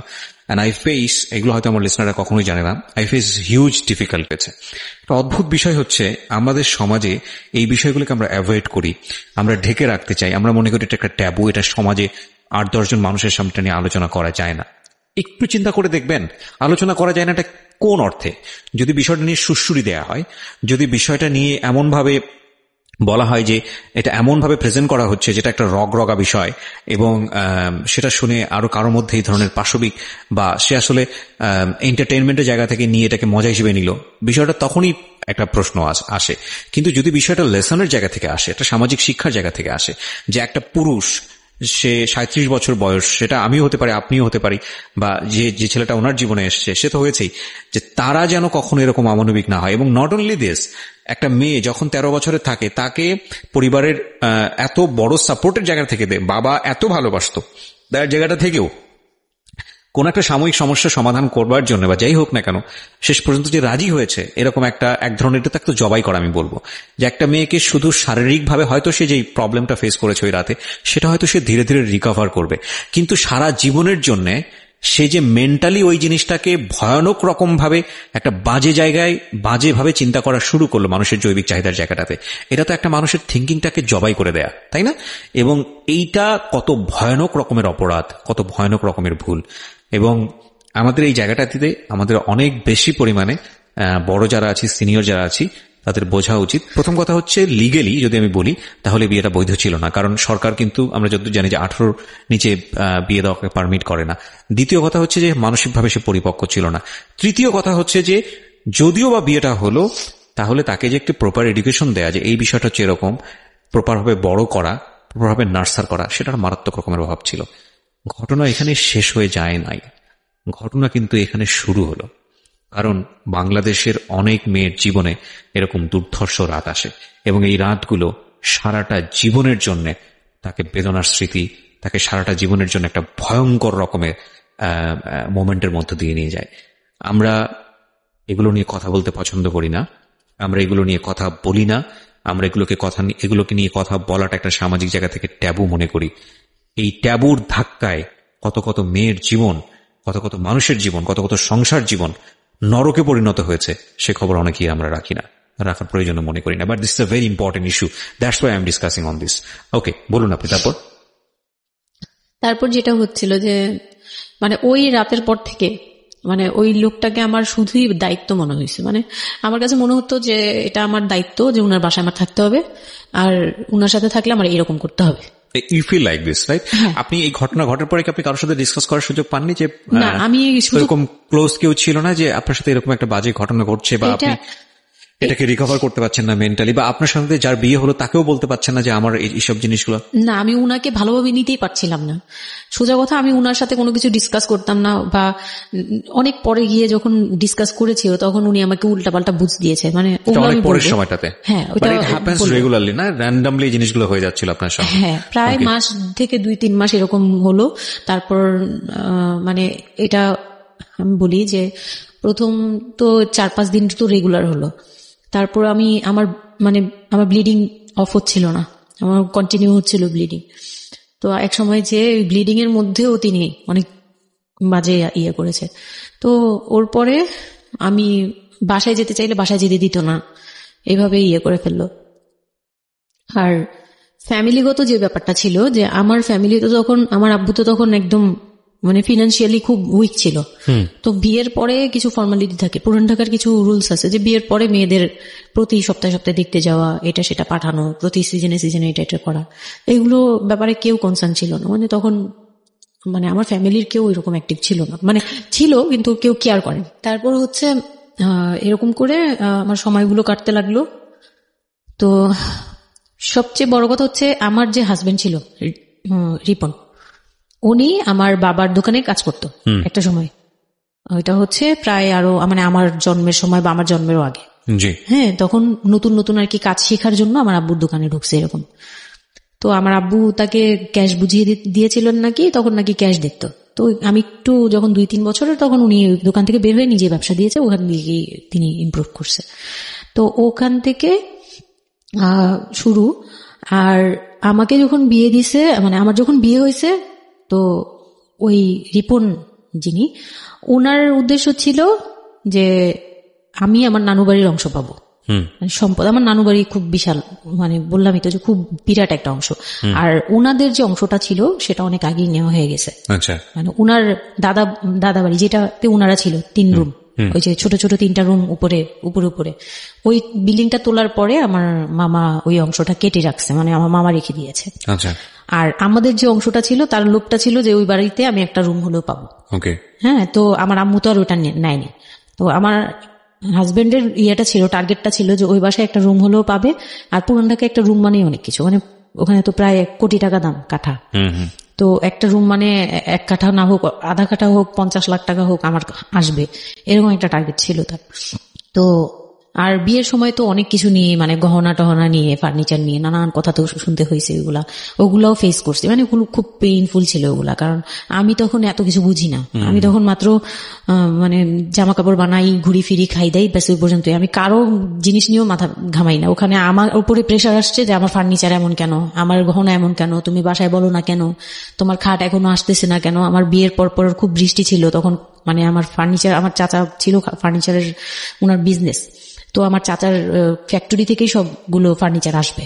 তো উনারা বলতেছে যে জাস্ট একটা কারণেই লেট হচ্ছে, রোদ পাচ্ছি না, রোদ পেলে তারপর কাঠগুলো শুকাবে, তারপরে হ্যাঁ, মানে জয়েন্ট দিলেই এখন এটা ফেটে যাবে, এখন জয়েন্ট দিলে প্রবলেম হবে। এই জিনিসটা ওরা বুঝতেছে না। ওরা বলতেছে কেন দেরি করছে, নাকি ফাঁকি দিচ্ছে, নানান ধরনের কথা তৈরি করতেছে। আর এই দিক দিয়ে আমি পেইন খাচ্ছি, ওই দিকে এক পেইন, মানে রাতে গিয়ে এক পেইন, দিনের বেলায় পেইন। মানে আমি পুরো মানসিকভাবে, মানে বলে না যে আমি হয়তো বা প্যারালাইজড এর মতো হয়ে গেছিলাম। আমার মানসিক ভাবটা জাস্ট শুনি আর শুনি, কিছু বলতে পারছি না এরকম। আর বাসায় গিয়ে কোনো কিছু বলি না, কারণ আব্বু অসুস্থ। আব্বু মেন্টালি অনেক প্রবলেম। আব্বু যখনই জিজ্ঞেস করে আম্মু তুমি ভালো আছো তো, আমি খালি হাসি দিয়ে বলছি হ্যাঁ। যতবার জিজ্ঞেস করে তুমি খুশি আছো তো, আমি হ্যাঁ। আমি একটা কথাই বলছি, হ্যাঁ ভালো আছি। আসলে আমি ভালো ছিলাম না, কিন্তু বুঝতে দেইনি। ওই লোকটার ছোট বোনগুলো আমার সাথে অনেক রাফ বিহেভ করছে।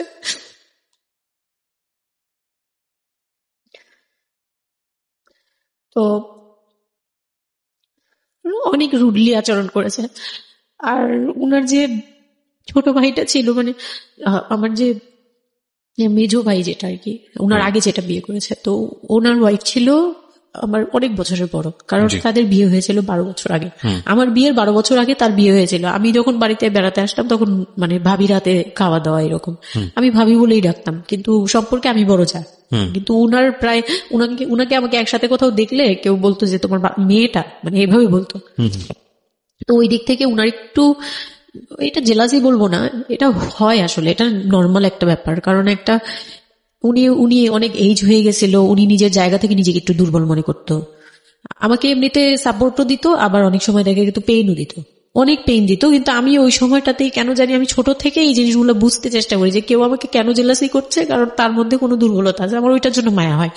আমার কখনো এইটা মনে হয় না যে সে কেন জেলাসি করবে, আমি তার সাথে এখন কোচাকুচি করবো, মানে এই টাইপের মেন্টালিটি আসে না আমার। কেন জানি মনে হয় এই জায়গাটা যদি শুধরানো যেত, তাকে যদি একটু বোঝানো যেত আমি তাকে খুব ভালোবাসি বা আমি তাকে কিছু হেল্প করতে চাই, এরকম মনে হতো। তো ওই দিক থেকে আমি কিচ্ছু বলতাম না, কিন্তু সে আমাকে খুব পেইন দিত, কথাবার্তা এটা সেটা। উনি অনেক সিনিয়র পার্সন ছিল, তো কোনো গেস্ট আসলে আমাকে কিভাবে ছোট করবে, কিভাবে আমাকে অপমান করা যায়, কিভাবে কি দিয়ে, এগুলো নিয়ে সবসময় ইয়ে করত। ওই দিকগুলো খুব পেইনফুল ছিল। তো ওগুলো যখন শেষ করলাম, মানে আমার যাকে বলতাম মাঝে মাঝে দুই একটা কথা, এগুলো নিয়ে সে আবার মানে মানে এখানে সেখানে বলে আরো ব্যাপারটাকে বড় বানাতো। আমি তখন বুঝতাম না, এখন বুঝি। তো এর মাঝখানে হলো কি, আমি প্রেগনেন্ট হলাম। দেড় মাস পরে আমি হচ্ছে আমার হাজবেন্ড বলতেছে যে ঈদ চলে আসছে, তুমি ঈদের মধ্যে কিছু না নিয়ে আসো, ঈদের পরে আমরা কক্সবাজার যাই, এখানে কোনো খরচ টরচ যাতে আমাদের না হয়, হ্যাঁ, এই জন্য আমরা কিছু কিনবো না। আমি বলছি আচ্ছা ঠিক আছে। তো তখন হচ্ছে বসুন্ধরা সিটি মার্কেটটা হচ্ছে নতুন হয়েছে। তো উনি বলতেছে আমরা বসুন্ধরা সিটিতে যাব শপিং এ, কিন্তু উনি যেটা বলতেছে যে আমার মানে বসুন্ধরা সিটিতে যাবে, কিন্তু আমাকে যে কিছু কিনে দিবে না এটা আমি জানতাম না। তো উনার সাথে আমি গেলাম, প্রায় 20 থেকে 25 হাজার টাকা শপিং করলো। ওগুলা হচ্ছে সব উনার বোন জামাই, বোনের বাচ্চা কাচ্চা, মানে ফ্যামিলির জন্য আর কি, ভাই বোন। আমিও পছন্দ করে করে কিনলাম সবার জন্যই যা যা লাগে। কেনাকাটার পরে আমি তো তখন ছোট মানুষ, তখন তো আমার 13-14 বছর বয়স। তো আমি কখনো এমন হয়নি যে আমি ঈদে জামা কাপড় নিইনি বা জামা কাপড় নতুন জামা কিনিনি, এরকম কখনোই হয়নি। তো ওইটা আমার বিয়ের ফার্স্ট ঈদ। তো আমার একটা শখ ছিল কি যে অন্তত একটা কটন ড্রেস হলেও আমি পাবো, এরকম একটা ইয়ে ছিল আমার ভিতরে, যে না আমাকে কি আর না দিবে নাকি, বলছে দিবে না, হয়তো বা ভালো কিছু দিবে না, হয়তো নর্মাল কিছু হলেও আমাকে দিবে, ঈদে তো আর পুরনো জামা পরে থাকবো না। তো আমার এরকম ধারণা ছিল। ও পুরো শপিংটা শেষ করলো সারাদিনে, আমি রোজা রেখে পুরো শপিংটা করলাম খুব চয়েস করে করে। লাস্ট মোমেন্টে যে সে আমাকে নিয়ে চলে আসতেছে, যখন সে আমাকে নিয়ে রওনা দিল, মানে আমার মনটা খারাপ হয়ে গেল। আমি কিচ্ছু বলিনি, প্রথম ঈদ এটা, তো আমি কিচ্ছু বলিনি। such a idiot, মানে nothing to say, মানে স্পিচলেস টোটালি। হ্যাঁ, পরে উনি কিচ্ছু কিনে দিল না আমাকে, তখন আমি না মনটা খারাপ হলো আমার, কারণ স্বাভাবিক এটা আমার এখনকার বয়স হলে হয়তো হাইড করতে পারতাম, আমি এখনো পারি না। সত্যি কথা বলতে আমি কখনোই নিজেকে হাইড করতে পারিনি, এখন তো তখন তো আরো পারতাম না। তো উনি আমাকে করলো কি যে আসার সময় বলতেছে যে একবারে নিচে, তখন বলতেছে তোমার কি মন খারাপ? আমি বলছি যে না, আমি তো কিছু নেই নাই, ঈদের দিন কি পরবো? তো বলতেছে তোমার তো অনেক ড্রেস নিয়ে আসছো, ওগুলা থেকেই পরো, ওগুলাই তো এখনো পুরোনো হয়নি, এখন দরকার কি আছে কেনার? বলে তারপরে চুড়ি দেখলো, চুড়ি দেখে আমাকে 2 মুঠ চুড়ি কিনে দিল 200 টাকা। এই ছিল আমার ঈদের মানে ফার্স্ট অ্যান্ড লাস্ট, এইটাই ছিল আমার শপিং, আর কোনো কিচ্ছু কিনে দেয়নি সে আমাকে। তো বাসায় আসলাম, বাসায় আসার পরে তার ভাই বোনরা বলতেছে যে সবার জন্য কিনছেন, ওর জন্য কিছু নেন নাই। সে আমাকে মানে তার ফ্যামিলি থেকে আমাকে সেভ করবে কি, সে আমাকে বরঞ্চ বলতেছে যে ওরে কি কিনে দিব, ওর বাসা থেকে আমারে কি দিছে যে আমি ওকে কিনে দিব।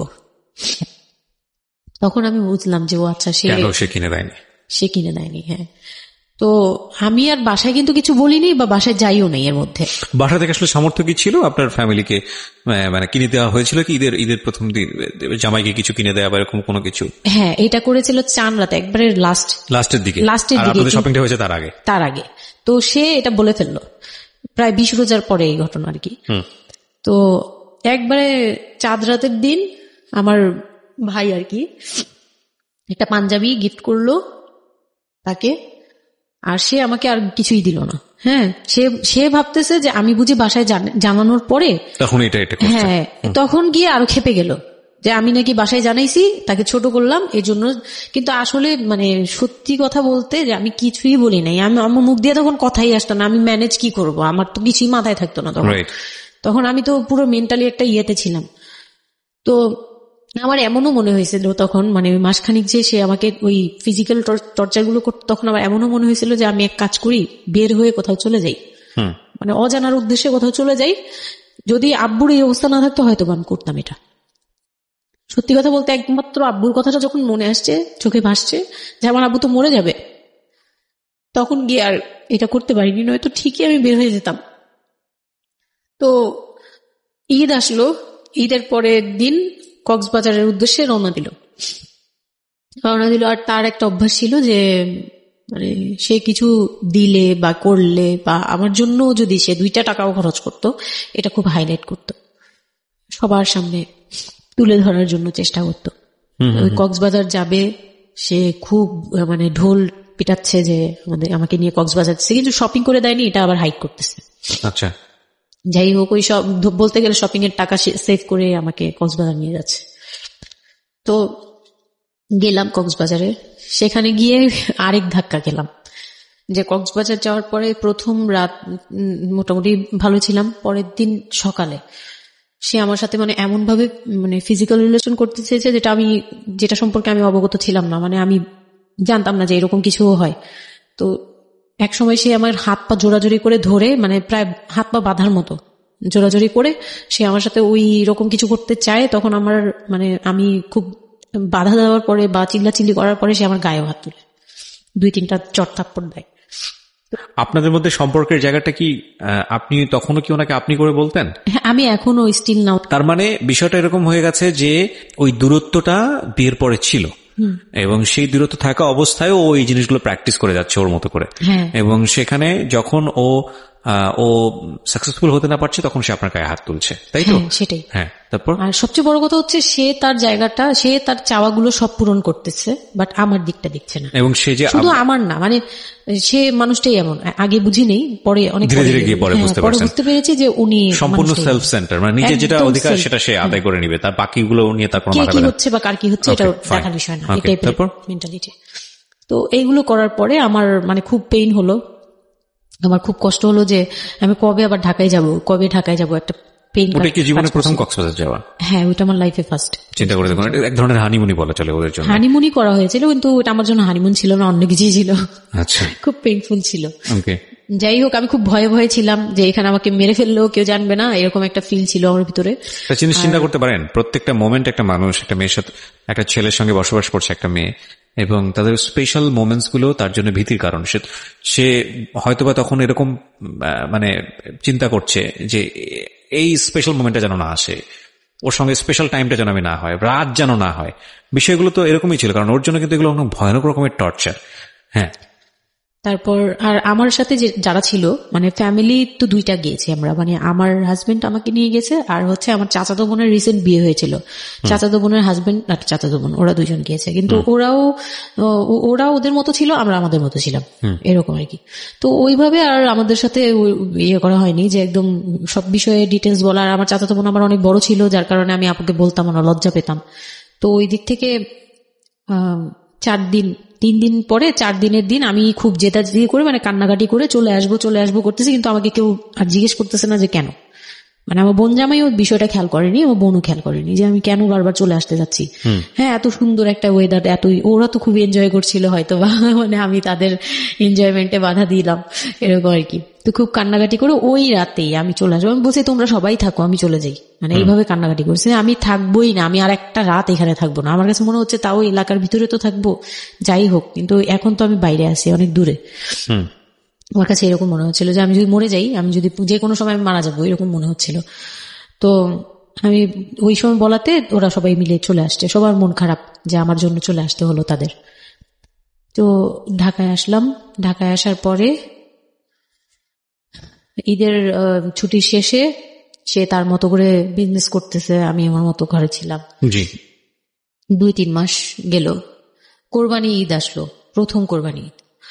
কোরবানি ঈদের সময় যেটা হলো সেটা হচ্ছে আমার মামার বাসা থেকে মাংস, কোরবানি ঈদের যে মাংসটা পাঠায়, পুরান ঢাকার একটা ইয়ে আছে যে নতুন বিয়ে হলে বাবার বাড়ি থেকে রান পাঠানো হয়, একবারে পুরো একটা রান ধরে পাঠিয়ে দেয়, বাবার বাড়ি থেকে মেয়েদের পাঠায়, মানে কোটাকুটি নেই, রানী পাঠিয়ে দিতে হয়, একদম আস্ত পাঠায়। এটা পুরান ঢাকার রেওয়াজি, একবারে যে কয়টা মেয়ে থাকবে ওই কয়টা রান বাসায় যাবে, মানে ওই রানগুলো কেউ কাটতে পারবে না, একদম আস্ত পা ধরে দিয়ে দিবে একবারে। আচ্ছা, ইন্টারেস্টিং তো। হ্যাঁ, এটা কিন্তু পুরান ঢাকার একটা রেওয়াজ, এখনো আছে। মানে কোরবানি হলেই সঙ্গে সঙ্গে রানটা যাবে মেয়ের বাসায়। আচ্ছা, মেয়ের বাসায় যেতেই হবে এটা। তো ওইরকম আমার মানে ওরা আশা করছিল যে আমার মামা এরকম করবে, কিন্তু আমার মামা তো প্রায় অনেক বড় গরু দেয়, আর একটা দেয় না, 2টা থেকে 3টা দেয়। তো ওনার নিজেরই আছে 3টা মেয়ে, 3 মেয়ের শ্বশুর বাড়িতে পাঠাতে হয় 3 রান। মানে এখন এক মেয়ের, বড় মেয়ের যে 20 বছর 22 বছর হয়ে গেছে বিয়ের, তারপরও পাঠাচ্ছে, প্রতিনিয়ত পাঠাতে হয়। তো ওই দিক থেকে আমি যদি এখন আরেকটা নেই, তাহলে উনার কিন্তু আরো কাউকে উকিল দিয়েছে বা আরো কোনো মেয়ে আছে, মানে আমার উকিল দিয়েছে, আমার খালু দিয়েছে, আরেক খালু, আমার ওই খালা হচ্ছে আমার আম্মুর খালাতো বোন, মামাতো বোন, কিন্তু আমাদের বাসায় মানে আমার নানু বাড়িতে বড় হয়েছে দেখে আমার আম্মুর খুব ক্লোজ। তো ওই খালু আমাকে উকিল দিয়েছে। তো ওই দিন করলো কি যে এই রান পাঠায়নি বলে, সেই রান পাঠায়নি ঠিকই, কিন্তু রানের যে উপরের অংশ মানে বড় একটা পিস আমার বাসায় পাঠানো হয়েছে আমার উদ্দেশ্যে, আর নামটা আমার লিখে দিয়েছে, আমার নাম লেখা এটা পাঠিয়েছে। তো ওই মাংসটা রেখে যখন চলে গেছে না আমার ভাই, তার ছোট বোন, আমি তখন মানে দেখলাম যে মানুষ কতটা হিংস্র হলে পরে এরকম ফেস হয়। আমি তো চুপ করে বসে আছি, আমি কিছুই মাথায় নেই যে এটা নিয়ে যে কি হবে, আমি বুঝিই নেই বিষয়টা। সে মাংসটা ধরে রাস্তায় ফেলে দিছে ঈদের দিন রাস্তায় ফেলে, এই মাংসে কেন ওর নাম লেখা থাকবে? তাহলে এই যে আমরা কি, আমরাও তো ভাগ্নি, মানে আমরাও ভাগ্নি, আমাদের বাড়িতে আমার মাংস আসছে ওর নাম দিয়ে আসছে, তাহলে রান আসলো না কেন? দোষ হয়ে গেছে, এটা খুব বড় অন্যায় হয়ে গেছে। ভয়ানক। আমি ভয়ানক বলছি কারণে যে আমাদের সমাজে কিছু কালচার আছে যেগুলো আসলে মেয়ের বাড়ি থেকে পূরণ করা হয়, ধরে নেওয়া হয়, বা ছেলের বাড়ি থেকেও। সেটা বইয়ে, পাঠ্য বইতে থাকে না এগুলা, মানে কালচারে আছে, এগুলো শুনতে ভালো লাগে, কিন্তু প্র্যাকটিসের জায়গা থেকে যদি এটা অত্যাবশ্যকীয় নিয়ম হয়ে যায় কখনো কখনো, যেটা কতটা ভয়ানক পেইনফুল হয়। কান্ট ইউ এভার ইমাজিন যে বাবার সামর্থ্য নাই, তারপরে তাকে চিন্তা করতে হচ্ছে যে আমার মেয়ের বাড়িতে একটা রান পাঠাতে হবে, আমার কোরবানি দেওয়ার সামর্থ্য নাই, এই রান পাঠানোর জন্য আমাকে কোরবানি দিতে হচ্ছে। মানে আমাদের এই ব্যাড প্র্যাকটিস গুলা কতটা ভয়ানক হয়ে গেছে আমাদের সমাজে, এবং ইনফ্যাক্ট এগুলো নিয়ে কেউ কখনো কথা বলে না। এগুলো নিয়ে কথা বলা উচিত। একটা মানুষ, একটা সোসাইটি চেঞ্জ হবে কিভাবে, একটা মানে পুরো কমিউনিটি চেঞ্জ হবে কিভাবে, একটা রাষ্ট্র চেঞ্জ হবে কিভাবে, এই ছোট ছোট আমরা তো সব জায়গাতেই পয়জনাস।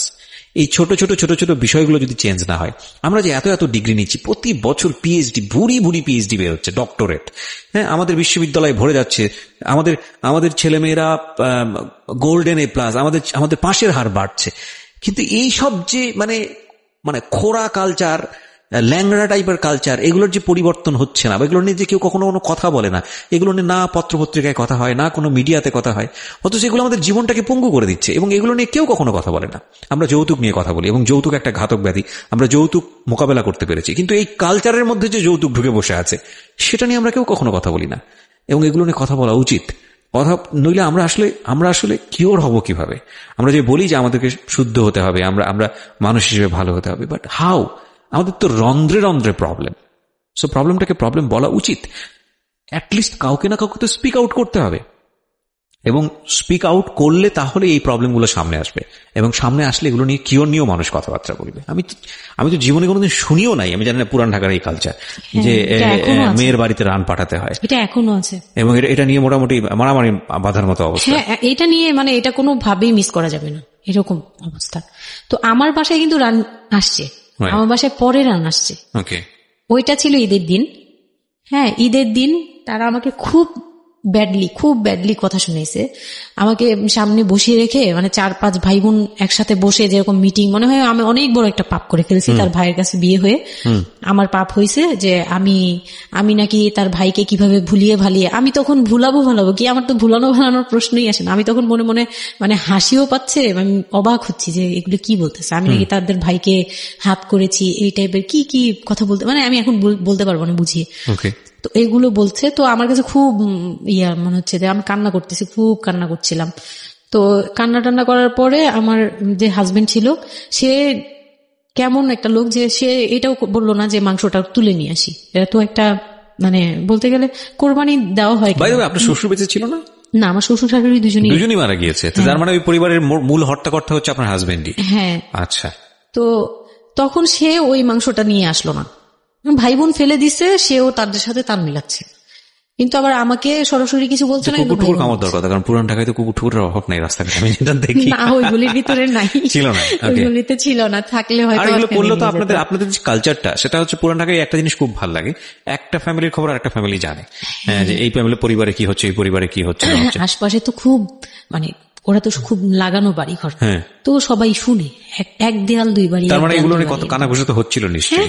পুরো এলাকা, আমি যে কি পরিমাণ মানে লজ্জা, মানে অনুতাপ আমাকে মানে এমন বানিয়ে ফেলছে যে আমি ওই বাড়িতে শুধু ক্লাস 9-এ পড়ো একটা মেয়ে, যেখানে তার মানে রঙিন স্বপ্ন নিয়ে ডানা মেলে বাঁচার কথা, এবং ঢাকাতে বড় হয় একটা মেয়ে, ক্যান্ট ইউ এভার ইমাজিন সেই মেয়েটার ঈদের সময় আমরা সাধারণত দেখি যে সকালে একটা ড্রেস পরবে, দুপুরে একটা পরবে, রাতে একটা পরবে, বান্ধবীদের সঙ্গে ঘুরে বেড়াবে এবং মানে পাংখা যেটাকে বলে ওইরকম একটা এজ।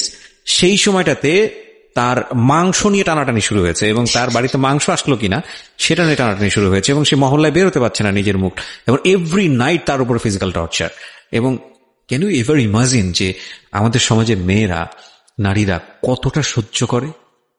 কেউ কেউ সুবিধাভোগী অফকোর্স, কিন্তু ম্যাক্সিমাম ফেসটাই হয়তো বা এরকম। এবং এই জন্য নারী নির্যাতন বলে যে শব্দটা না, আসলে এটার যে ব্যাপ্তি, মানে এটার যে কতটা ভায়োলেটিভ হতে পারে, এটার ভেতরে না ঢুকলে আসলে বোঝা যায় না। তারপর কি হলো? তারপর ওই দিন গেল। ওই মাংসটা আমার ওই যে মেঝো দেবর, যে উনি আবার একটু অন্যরকম ছিল। উনি পড়ালেখা করেনি, উনি খুব রাফলি কথা বলতো, উনি জুতার ব্যবসা করতো। তো এমনিতে মেন্টালিটির দিক থেকে বলতে গেলে অনেকে থাকে না যে পড়ালেখা না করেও শিক্ষিত, অনেকে এরকম থাকে, কিন্তু মানে সে পুরোপুরি মানে শুদ্ধ ভাষায় কথা বলতে পারে না যে একটা লোক, খুব ঢাকাইয়া ভাষায় পুরোপুরি গালাগালি বলতে গেলে প্রত্যেকটা কথার আগে পিছনে একটা করে গালি থাকে এরকম। কিন্তু তারপরেও না তার মেন্টালিটি আমার ভালো লাগতো। ইভেন নাও আমি এখনো চিন্তা করি যে আমার ওই ভাইয়া অনেক ভালো, হ্যাঁ, ওই দিক থেকে।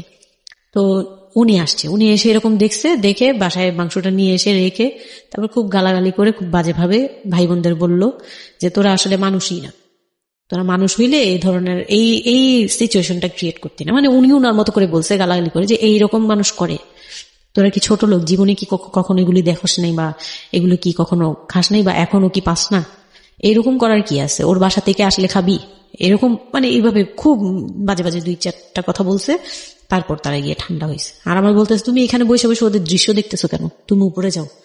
তখন তার বউর আবার একটু জেলাস হলো যে আমার প্রতি তার কেন মানে ওই দিক থেকে আবার মানে ওইটা ওইভাবে দেখলো না যে ভাই হিসেবে বোনকে সেভ করলো, এরকম না। আমি কিন্তু এইভাবে নিয়েছি যে মনে হচ্ছিল যে আমার বড় ভাই, এটা ওদের ভাই না, আমারই বড় ভাই, আমাকে সেভ করলো। আমার কাছে এত ভালো লাগছে, আমি কিছু হলেই বলতাম ভাইয়ারে, যে বলতাম ভাইয়া দেখেন না আমার সাথে এটা বলতেছে, সাথে সাথে নেমে এই কে ওরে গালাগালি করছে, উনি তো গালাগালি শুরু করে দিত। আর উনারে সবাই ভয় পেত, মানে আমার হাজবেন্ড ভাই বোনের সাথে তাল মিলাতো, আর উনি ছিল একটু ডিফারেন্ট। কিছু হলেই উনি বাসায় আসার অপেক্ষায় থাকতেন, উনি আসলে উনারে বলবো। একদম সিঁড়ি দিয়ে ওঠার সময় নামার সময় ভাইয়া আজকে আমার না এটা বলছে, এই সাথে সাথে ভালো হলে, মানে উনি মোটামুটি আমাকে সেফ রাখতো। আর ছোট যে দেবরটা ছিল ও হচ্ছে একদম কোনো কথাই বলে না, চুপচাপ, ইয়েস নো কিছুই বলে না, চুপচাপ। সে আবার ছিল স্কুল টিচার, ওই পুরো ফ্যামিলিতে ওই এডুকেটেড ছিল, মাস্টার্স কমপ্লিট করা আর কি। খুব ভালো সাইড বেছে নিয়েছে, কথা বলে এখানে লাভ হবে না। হ্যাঁ, সে একদম চুপ, নিরপেক্ষ। কারণ তাদের সাথে বলতে গেলে ভাই বোনের সাথে দ্বন্দ্ব হবে, আমার সাপোর্টে যেতে গেলে একটা বাজে কিছু ক্রিয়েট হবে, আবার আমাকে বকা দিতে গেলে এটা অন্যায় হবে। সে ওটা বুঝতো, মানে আমি যা সবকিছু মিলে যেটা দেখলাম যে এটার জন্যই সে চুপচাপ থাকতো। তো মানে উকিল মা যে ছিলেন আমার খালা, উনি কোরবানি দিয়ে পরের দিন রান পাঠাইছে। পরে এই রান পাঠানোর পরে আমার ওই যে মেজো দেবর যে ছিলেন তিনি তো আরেকটা দিল, মানে আরেক ধোলাই দিল সবাইকে। ছোট লোক, এখন বল যে ও বাসায় ফোন করে বলছে বা বাসায় গেছে, ও তো কালকে থেকে বাসায় যায়নি, ওর হাত তো ফোনও নাই, ফোন নিলে তোদের কাছ থেকেই তো নিতে হবে। তখন আমার হাতে ফোন নেই, তো ও তো বাসায়ও যায়নি। এখন বল যে এটা ও বলছে তারপর ও পাঠাইছে, তোরা এত ছোট লোক কেন, মানে ভাই বোনরাই বলতেছে। তো ওরা তো আর কিছু, হ্যাঁ এটা পাঠানো তো এটা উচিতই, এটা ওদের উচিত, এই সেই, এটা না, মানে সে তারা তারপরও ছোট হচ্ছে না, তারা মনে করতেছে এটাই করা উচিত ছিল, এটা না করলে আরেকটা কথা শুনাইতাম, এরকম বলতেছে উল্টা। তো এইগুলো করার পরে আমিও আর এগুলা মাথা থেকে ফেলে দিলাম, ভাইয়াও বলে টলে চলে গেল। আর আমার হাজবেন্ড যে ছিল সেও খুব খুশি, সে মানে আমার বাসা থেকে পাঠাইছে এই সেই। তো বিয়ের 4 মাস পরে মেইন পার্ট যেটা, যে আমি কনসেপ্ট করি, তখন আমি বুঝতে পারি না কনসেপ্ট করার 13-14 বছর বয়সে। হ্যাঁ, তখন আমি স্কুল যাতায়াত করতাম, রেগুলার না, আচ্ছা, মাঝে মাঝে রেগুলার, মানে মাঝে মাঝে বলতে আমি চাচ্ছিলাম কি পড়াটা রানিং থাকুক, এক্সাম গুলো দিব আর বাসায় থাকবো। আর বাসা থেকে যখন স্কুল ড্রেস পরে বেরোতাম আমাকে সবাই মিলে কি যে বলতো, মানে বলার মতো না, এগুলো অকথ্য ভাষা বলতে গেলে, যে মানে নোংরা কথা বলতো। তো যাই হোক, ওগুলো আমি কানেও নিতাম না, আমি বলতাম না আমি স্কুলে যাব। আর যেহেতু বিয়ের সময় বলছে যে ওরে পড়াশোনা করতে দিব, আমার হাজবেন্ড এগুলো বলছে, ও না ও স্কুলে যাবে আসবে সবই করবে। পরে গিয়ে বলে কি তুমি বাড়ির বড় বউ, তুমি যদি স্কুল ড্রেস পরে স্কুলে যাও কেমন দেখা যায়, আমি তো বোরকা পরতাম। তো বলে না স্কুলে গিয়ে তো তোমার বোরকাটা খুলতে হয়, অ্যাসেম্বলিতে দাঁড়াও, ওই যে পিটি করো তোমরা, এগুলো তো আশপাশ থেকে দেখা যায়, এলাকার ভিতরে স্কুল। আমার অসম্মান, এটা তার অসম্মান। উনি পড়াশোনা করেছেন আপনার হাজবেন্ড? না, উনি ক্লাস 5 পর্যন্ত পড়ে আর পড়াশোনা করেন। রাইট, ওনার জন্য অসম্মানই হবে এটা। আমি ক্লাস 5 পড়ুয়া যারা আছেন বাংলাদেশ, তাদের সবার প্রতি রেসপেক্ট রেখে বলছি, ক্লাস 5 না, এনার ডিগ্রি পাস করা এরকম অনার্স মাস্টার্স পড়ুয়া এরকম অনেক ছেলে মেয়ে আছেন যারা এই ধরনের মানে আজগুবি ল্যাংরা টাইপ যুক্তি দিয়ে জীবনটাকে চালান। তাদের জন্য এটা আসলে অযুক্তি কি হবে, কিছু করার নাই। হ্যাঁ, তো আমি তখন চিন্তা করছি যে আমি স্কুলে যাব, তো মাঝে মাঝে করতাম কি একটু করেই মানে ম্যানেজ করে যাওয়ার চেষ্টা করতাম। বিষয়টা যদি এরকম হতে ধরেন, আমি জানি না, প্রথমত যেটা ঠিকই হয়নি, মানে কোনো কিছুই ঠিক হয়নি, শুনছি আর মেজাজ খারাপ হচ্ছে আসলে, মানে কোনো কিছুই ঠিক হয়নি। তারপরেও যদি খারাপের মধ্যে ভালোটা চিন্তা করি যে ঠিক আছে, এত কিছু একটা মানুষের এত খারাপ, একটা দুটো দিক তো ভালো থাকতে পারে না। ওর ওয়াইফকে সে সাথে করে নিয়েছে, ঠিক আছে তোমার স্কুলে চলো আমি তোমাকে পৌঁছে দিয়ে আসি, স্কুলে পৌঁছে দিয়ে আসলো, স্কুল থেকে নিয়ে আসলো। কিছু জিনিস হয়তো ওনার আত্মসম্মানে লাগবে, যেহেতু উনি বেশি দূর পর্যন্ত লেখাপড়া করেনি, উনি অনেক কালচারের সাথে অভ্যস্ত না, এতটুকু হলেও তো নিজের মনটাকে বুঝতে দিতে পারতো যে না আমার হাজবেন্ড আমাকে কেয়ার করে। মানে স্টুপিডিটি আর কি, মানে লিমিটলেস স্টুপিডিটি যাকে বলে। তুমি অ্যাসেম্বলিতে দাঁড়াবে, সে কারণে তোমার লেখাপড়া বন্ধ, বদমাইশ।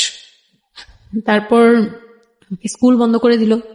না, তখন আমি কনসেপ্ট করি, আমি বুঝতে পারিনি, আমার তখন টেস্ট পরীক্ষা চলছে স্কুলে। তো পরীক্ষা দিতে দিতে আমার মানে শারীরিক পরিবর্তন খেয়াল করলাম, যে আমার বমি লাগতেছে খুব, মানে বইয়ের দিকে তাকাতে পারছি না, খাতার দিকে তাকাতে মানে মাথা কেমন করতেছে। তখন ক্লাস 9-এ। তখন আপনি জানেন না আপনি কনসিভ করেছেন? না, তখনও মানে এইটার সিমটম ফার্স্ট। তো এইরকম হওয়ার পরে রাতে 11:30-12টার দিকে আমি না খুব গড়াগড়ি করে কান্না করতেছি, জোরে জোরে, মানে খুব গড়াগড়ি করে জোরে জোরে কান্না করতেছে। আমি মাথায় নেই যে কে শুনতেছে কে না শুনতেছে এরকম। তো এটা দেখে তার বোন, যেটা বিয়ে হয়ে গেছে, সে আবার ছিল বাসায়, তো সে দেখে বলতেছে, সে আবার মানে খারাপ লাগছে তার কাছে, বলে চলো এক্ষুনি তোমার নিয়ে হসপিটালে যাব। হ্যাঁ, ওর কি হইলো হঠাৎ করে, কি খাইছিলা তুমি, কি উল্টাপাল্টা কিছু খাইছো কি না, সেই বলছি না, আমার কেন জানি অনেক পেট ব্যথা করতে, আমি পারতেছি না সহ্য করতে, পেট জ্বলতেছে আমার খুব। তো নিয়ে গেল ডাক্তারের কাছে। তখন ডাক্তার আমার নার্ভস দেখে বললো যে she is pregnant, but 100% confirm করতে পারবেন না এমনিতে, তবে উনি আর কি উনার মতো করে বলছে। আর তখন টেস্ট দিল একটা, যে রাতে নিয়ে যান, ইউরিন টেস্ট টাইপের একটা কিছু বাসায় করা যায়, ওই টাইপের একটা টেস্ট দিল। তো ওইটাই করলাম। বাসায় এসে করার পরে পজিটিভ আসছে, যেভাবে বলছে ওইভাবে করছি, করার পরে পজিটিভ আসছে। পজিটিভ আসার পরে মানে আমার কাছে যেটা মনে হচ্ছিল যে আমি মানে এতটা খুশি হয়েছি, আমি কিন্তু বিয়ে নিয়েও খুশি না, আমার মনে হচ্ছে এটাই আমার অ্যাচিভমেন্ট লাইফের। আচ্ছা, এতটা খুশি হয়েছে আমি বলতে পারবো না কেন। এটা আসলে ন্যাচারালি আল্লাহ হয়তো প্রত্যেকটা মেয়ের মধ্যে বিষয়টা দিয়ে দেন, যে নইলে আসলে মা কেন, মানে মা তো মাই, এটা আসলে আল্লাহ গিফটেড অফকোর্স। দেখেন এরকম একটা ডিফিকাল্ট সিচুয়েশনের মধ্যে, যেখানে 13 বছর বয়সে ওর আসলে এই জিনিসটা ফিল করার কথা না, সেখানে ও ফিল করতেছে, এটা কিন্তু লজিকলেস ফিল, এবং এই ফিলটা সম্পূর্ণই ন্যাচারাল। ওকে, আমার কাছে তখন মনে হচ্ছিল কি যে আমার পেটে একটা জীবন্ত কিছু আছে, মানে এরকম ফিল হচ্ছে। আর আমি এটাকে মানে একটা কিউরিওসিটিও, যে দেখি তো কি হয়, কতদিন পরে কি হবে, মানে এটা আস্তে আস্তে বড় হবে, এটা কি করবে পেটে, এটা কিভাবে আসবে, মানে দুনিয়াতে কিভাবে আসবে, এটা এইগুলোও জানি না আমি, যে মানে এটা বড় হলে পরে এটা যে কিভাবে দুনিয়াতে আসবে। You feel like it's a game, কোন একটা খেলা, মজার একটা খেলা, যে আমি একটা কিছু পাইছি, এটা নিয়ে থাকা যাবে এখন, এরকম মনে হচ্ছিল তখন। খুব মানে খুব কেন জানি খুব আনন্দ, মানে মা হওয়ার ফিল না, কিন্তু এটা মা হওয়ার ফিল না, কিন্তু কিউরিওসিটির জায়গা থেকে কিছু একটা আছে আমার সাথে, আমি এটা নিয়েই থাকবো এখন, মানে আমি একটা কিছু পাইছি এখন, আর আমি একা না, এরকম মনে হচ্ছে। তা আমি না দৌড়ে দৌড়ে বের হয়ে বললাম কি, ওই যে বোনটা আমাকে রাতে নিয়ে গেছিল ডাক্তারের কাছে, সে তো ছিল রাতে। তো আমি বের হয়ে বলতেছি কি, আপা আমার না এইরকম 2টা আসছে, মানে এই পজিটিভ স্টেপ গুলো আসে যেগুলো বলছি। পরে সে না সাথে সাথে বলে কি, এখন তো আমাদের কদর কমে যাবে আরো। প্রথম ছিল এটা, প্রথম ডায়লগ ছিল এটা, মানে মনটা খারাপ করে সে বড় নিঃশ্বাস ফেলে বললো, হ্যাঁ এখন তো আমাদের কদর কমে যাবে, আর তো এখন তো আর কম কম আসা লাগবে। আর সাথে ছোট বোনটা বলতেছে, তুমি না সময় কমে বুঝে কথা বলো না, এইগুলো তো বুঝতে হবে, মানে তাদের মতো করে তারা বলতেছে, যে পুরান ঢাকার মানুষ যেভাবে বলে ওইভাবে বলতেছে, যে এগুলো তো বুঝতে হবে যে এগুলো প্ল্যান করা, মানে আমি ইচ্ছা করে কনসেপ্ট করছি এরকম কিছু বুঝাইছে, কিন্তু আমি তখনও না এই জিনিসটা মানে ঘোলা আমি বুঝি নাই যে ওরা কি বলতেছে দুইজনে। তা আমি বলি যা মজা তাই বলুক, আমি আমার মতো থাকি। তা আমি দৌড় দিয়ে গিয়ে আমার হাজবেন্ডকে না বললাম, এই উঠেন না। আমি তখনও পর্যন্ত কিন্তু তাকে খুশি হয়ে কিছু বলিনি, ফার্স্ট তাকে খুশি মনে কিছু বলতেছি। বিয়ের 4 মাসে আমি তাকে কখনো ডাকও দিইনি, তাকে কিছু বলিও নাই, বা আমি উনাকে কোনো রিকোয়েস্টও করি নাই, কোনো আহ্লাদও করিনি। ফার্স্ট মানে মনে হলো যে আহ্লাদ করে বলি যে জানেন আমি এরকম আসছে আমার। তো আমি কাকে বলবো, ওদের খুশি করতে পারিনি, যাই রে দেখি খুশি করতে পারি কিনা। যে তাকে ধাক্কা দিছি, সে ঘুম থেকে বিরক্ত হয়ে উঠলো, এই ধাক্কা কি করো কেন, কি হয়েছে? আমি তো মনটা হয়নি, কি যে আমি তো এরকম আমার পজিটিভ আসছে, দেখালাম যে এই যে এটা হলে না পজিটিভ হয়, রাতে পেট ব্যথা বলছিলাম না, তো ওইটার ইয়েতে এটা আসছে। তারপরে না চুপ হয়ে তাকায় আছে, বলে কি এইগুলা কি মানে বুঝলাম না। বলে কি এইটা তো ঠিক না। কি ঠিক না? তারপর বলতেছে যে এই এখন তো এগুলোর দরকার নেই, আমাদের এখন তো এগুলোর কোনো দরকার নাই। তো আমি বলি আপনি আবার স্কুল যেতে দিবেন না। আমি এবার তখন মুখ খুললাম, আপনি স্কুল যেতে দেন না, তারপরে আর আমি তো এই জিনিস মানে এটা কিভাবে কি হয়েছে আমি তো জানি না। আমি ভাবছি যে আপনি হয়তো বা কিছু করছেন, আমি জানি না। আমি তাকে এইভাবেই বললাম খুলে যে আমি তো আসলে জানি না, যে আমি ভাবছি আপনি চাচ্ছিলেন এই জন্য হয়তো বা এরকম কিছু হয়েছে। আর মানে প্রোটেকশন নেওয়াটা বা সবকিছু তার উপর ডিপেন্ড করে। তারপর হচ্ছে এটা বলার পরে না মানে আমি আর কিছু বলার মতো ইয়েতে ছিলাম না, আমি চুপচাপ, যে ওরা কি করবে না করবে আমি কিছু জানি না। তো আমার হাজবেন্ড যেটা করলো, যে সে চাচ্ছিল না যে আমি মানে সে চাচ্ছিল না বেবিটা, কোন কথা হচ্ছে সে চাচ্ছে না মানে, কিন্তু কিছু বলতেও পারছে না। আমি এবার বাসায়ও বলছি, বাসায় সবাইও খুব চিন্তিত আমার এইটুক বয়সে আমি কিভাবে কি করব। আর এদিক দিয়ে আমি এবার কিছুই বলছি না, আমি আমার মতো করে চলছি, নর্মাল লাইফ কাটাচ্ছি। আমার কোনো শারীরিক পরিবর্তন তেমন আসে নাই, সত্যি কথা বলতে। শুধু একটু মানে কিছু কিছু খাবার আছে একটু বাজে লাগতো, এই ছাড়া আমার সবই নর্মাল। আমি নর্মাল ওয়েতেই আমি ওই ওষুধ খাচ্ছি রেগুলার, আর হাঁটা চলা করতেছি, লাফালাফি, সিঁড়ি বাওয়া, কোনো কিছুতেই আমার ইয়ে নেই। আছে ডাক্তার থেকেও কোনো ধরনের কোনো কন্ডিশন দেয়নি? না, ডাক্তার দিয়েছে, ডাক্তার ওই যে 2-1টা ওষুধ দিয়েছে। প্রথম কথা হচ্ছে ডাক্তার থেকে যে বাক্যটা আসলে ছিল যে এই 13 বছরের মেয়ের সাথে এটা কিভাবে হলো? ও ডাক্তার, হ্যাঁ। তখন যখন ফার্স্টে ওই দেখলো, তো উনি বললো যে এটা তো আসলে নষ্ট করাটা ওর জন্য রিস্ক। এক্স্যাক্টলি, মানে সব দিক থেকে তো রিস্ক। ডাক্তার যেটা বললো, যে জাফর ইকবাল আমার বাসার পাশেই ছিল উনি, তো উনি আমাকে যেটা বললো যে এই মেয়ের মানে রাখাটাও যেমন রিস্ক, ফেলে দেওয়াটা। আর যেহেতু মানে আল্লাহকে তো সবাই বিশ্বাস করি, তো বলতেছে যে যেহেতু আল্লাহ চাচ্ছে, যেহেতু এসেই পড়ছে, এটাকে নিয়ে আমরা মাতাবুরি না করি, যেহেতু রাখাও রিস্ক, ফেলে দেওয়াও রিস্ক, তো রাখুক না। এটা আল্লাহকে নিয়ে বলা যাবে না, এমন বলছে, ভুল বলেছে না, উনি বলছেন থাক ঠিক আছে, যদি ভাগ্যে থেকে থাকে তাহলে হবে। আর এই বয়সে হয়, কিন্তু এত অল্প বয়সে নেওয়াটা ঠিক না, উনিও এটা বলছে। তো ওইভাবে ইয়ে করার পরে তো আমি তো রাখছি ঠিকই, কিন্তু আমি তো মানে ওই সময়টা তো ভালোই গেছে। বাচ্চাটা হওয়ার পরে তো আমি বুঝতে পারছি যে আসলে জিনিসটা যে আমার পুরো কত বড় একটা ইয়ে ছিল। এখন আপনার হাজবেন্ড হ্যাপি না, সে চিন্তিত বিষয়টা নিয়ে। তারপরে কি হলো? তারপরে থেকে আমার মধ্যে একটা বিরাট গ্যাপ তৈরি হলো। সে আমার সাথে মানে টোটালি মিশে না। ওই সময় থেকে যখন শুনলো রাতে 3টা-4টা বাজেও আসে বাসায়, তার মধ্যে একদম পুরো চেঞ্জিং চলে আসলো হঠাৎ করেই। কি কারণে জানি না, মানে আমি নিজেও জানি না আমার কি ভুল ছিল বা কি, আমি নিজেও বুঝছিলাম না তখন। ওই সময় একদিন আসলো রাতে 3:30 না 3টার দিকে, হ্যাঁ 3টার পরে আর কি আসছে। আসার পরে আমি ওই দিন খুব খেপলাম যে প্রত্যেক রাতে আমি একটা অসুস্থ মানুষ, আমি রাত জেগে আপনার জন্য ভাত নিয়ে বসে থাকি, আপনি প্রত্যেক রাতে এরকম লেট করে আসেন, আমাকে গেট খুলে দিতে হয়, আমি ঘুম থেকে উঠেও গেট খুললে আমার খুব কষ্ট হয়, সিঁড়িটা বেয়ে নেমে আমার গেটটা খুলতে হয়, আমার ভয়ও লাগে, আমি কখনো বাসায় একা থাকিনি। ওই প্রথম মানে আমাকে সে চুলে ধরে সে টেনে ও সিঁড়ি দিয়ে নামাইছে, মানে নামায় সে আমাকে বের করে দিবে এখনই। হ্যাঁ, এত বড় ইয়ে হয়ে গেছে, সাহস হয়ে গেছে, এক্ষুনি বাসা থেকে বের হও। সে কিন্তু নেশাও করে নাই, কিচ্ছু না, সুস্থ একটা মানুষ, এরকম করতেছে। তো তার ভাই বোন গুলো এসে বলতেছে আপনি কি মানুষজন কি বলবে, তারা মানুষজনের চিন্তা করতেছে, কিন্তু আমার যে টর্চার হচ্ছে এটা বলতেছে না। এইটা আরেকটা বিষয়, এই যে এগুলো বিষয় আসলে না আমার মেজাজ খুব খারাপ হয়ে যায়। যাই হোক, আপনি যেটা আনছেন আমি খুব সেন্সিটিভ একটা বিষয় একটু কথা বলতে চাই। সেটা হচ্ছে এই যে আপনারা যে তো মানুষজন চিন্তা করেন, নিজের ঘরের ভিতরে একটা মানুষ ঠিক নাই, এটা আমি আপনাদের কথা বলছি না, এটা বাংলাদেশের সামাজিক অবস্থার চিত্র। সেটা হচ্ছে আমরা নিজের ঘরের মধ্যে অনেক সময় দেখা যায় যে আপনারা যখন ঘরের মধ্যে একটা বিপদে পড়েন, আপনার চারপাশের লোকজন কি সে আপনার সেটা সলভ করে? তো ফার্স্ট আপনি ঘরের কথা আগে চিন্তা করেন, আপনার মেয়ে কিভাবে ভালো থাকবে সেটার কথা চিন্তা করেন, আপনার ছেলেটা কিভাবে ভালো থাকবে সেই কথাটা চিন্তা করেন।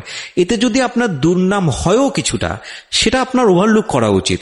বরং আপনি যাদের কথা চিন্তা করে এই ছেলে মেয়েদের প্রতি খারাপ আচরণ করতেছেন, আপনার ছেলে মেয়ে খারাপ থাকার কারণে একটা সময় গিয়ে সেটা আউটব্রাস্ট হবেই। যেই মান সম্মানের কথা আপনি চিন্তা করতেছেন, সেই মান সম্মান আরো বেশি পরিমাণে ক্ষতিগ্রস্ত হবে। আমাদের সমস্যাটাই হচ্ছে এই জায়গাটায়, আমরা চারপাশের ঘরের লোকজন কি মনে করবে সেটা চিন্তা করি, অথচ চারপাশের ঘরের লোকজন কারা বসবাস করে, কোথা থেকে আসছে, কি অবস্থা, সেই খোঁজ খবর আমরা রাখি না। কিন্তু আমাদের মান ইজ্জত তাদের হাতে। স্টুপিড মানে ফিলসফি নিয়ে আমরা আমাদের সোসাইটিতে চলি। This is very important thing, এবং এগুলোর পরিবর্তন হওয়া উচিত।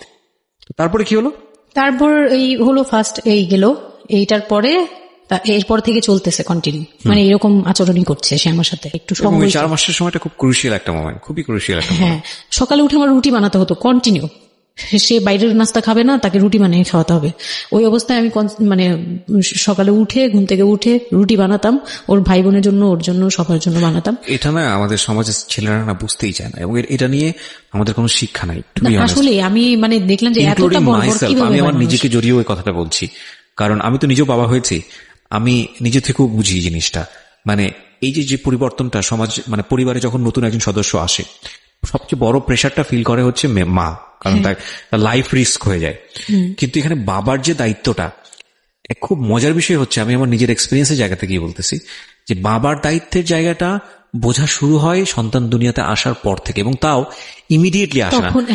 সন্তান একটু করে বড় হচ্ছে, অ্যাটাচমেন্টটা হচ্ছে, যখন নড়াচড়া সামনে দিয়ে নড়াচড়া করতেছে, একটু মিস হচ্ছে, দূরে থাকতেছে, তারপরে কি মানে সন্তান যখন মোটামুটি প্রাপ্তবয়স্ক, 1 বছর 2 বছর বয়স, ওই সময় বাবা ফিলটা আসে, তুলে দেয়, তখন তখন হচ্ছে বাবা ফিলটা পায়। তার আগ পর্যন্ত বাবা বুঝতেই পারে না, তখন আসলে কি বাচ্চাটা আমার কোত্থেকে আসলো, এই সত্য ফিলটা এরকম থাকে। এটা খুব ন্যাচারাল একটা ফিল, কিন্তু এই ন্যাচারাল ফিলটা সুযোগ নিয়ে অনেক সময় আমরা একটা অবুঝের মতো আচরণ করে ফেলি, ভয়ানক বাজে আচরণ করে ফেলি। ইয়ে থাকে, মাত্রা থাকে, যেমন আপনি কতটুকু মানে কতটুকু কেয়ারফুল ছিলেন, কতটুকু ইয়ে ছিলেন, এটার কিন্তু একটা লেভেল আছে, পার্সেন্টেজ আছে, এবং এটা নিয়ে শেখানো উচিত আমাদের আমাদের আমাদের আমাদের মানে এডুকেশন সিস্টেমের মধ্যে তো নাই। এবং আমরা জানি না ম্যারেজ কাউন্সিলিং বলে অনেক একটা বিষয় আছে, এগুলো তো আমাদের প্র্যাকটিসে নাই, কোনোভাবে নাই। এগুলো তো আমাদের কাছে চিন্তাই করা যায় না, বিলাসিতা এবং আমাদের রাইট। এবং বাবা যিনি, একটা হচ্ছে যে মা হওয়ার একটা প্রিপারেশন দরকার আছে, মেন্টাল প্রিপারেশন, একটা বাবা হওয়ার জন্য একটা মেন্টাল প্রিপারেশন দরকার আছে। আমাদের সমাজে এটা টোটালি মিসিং।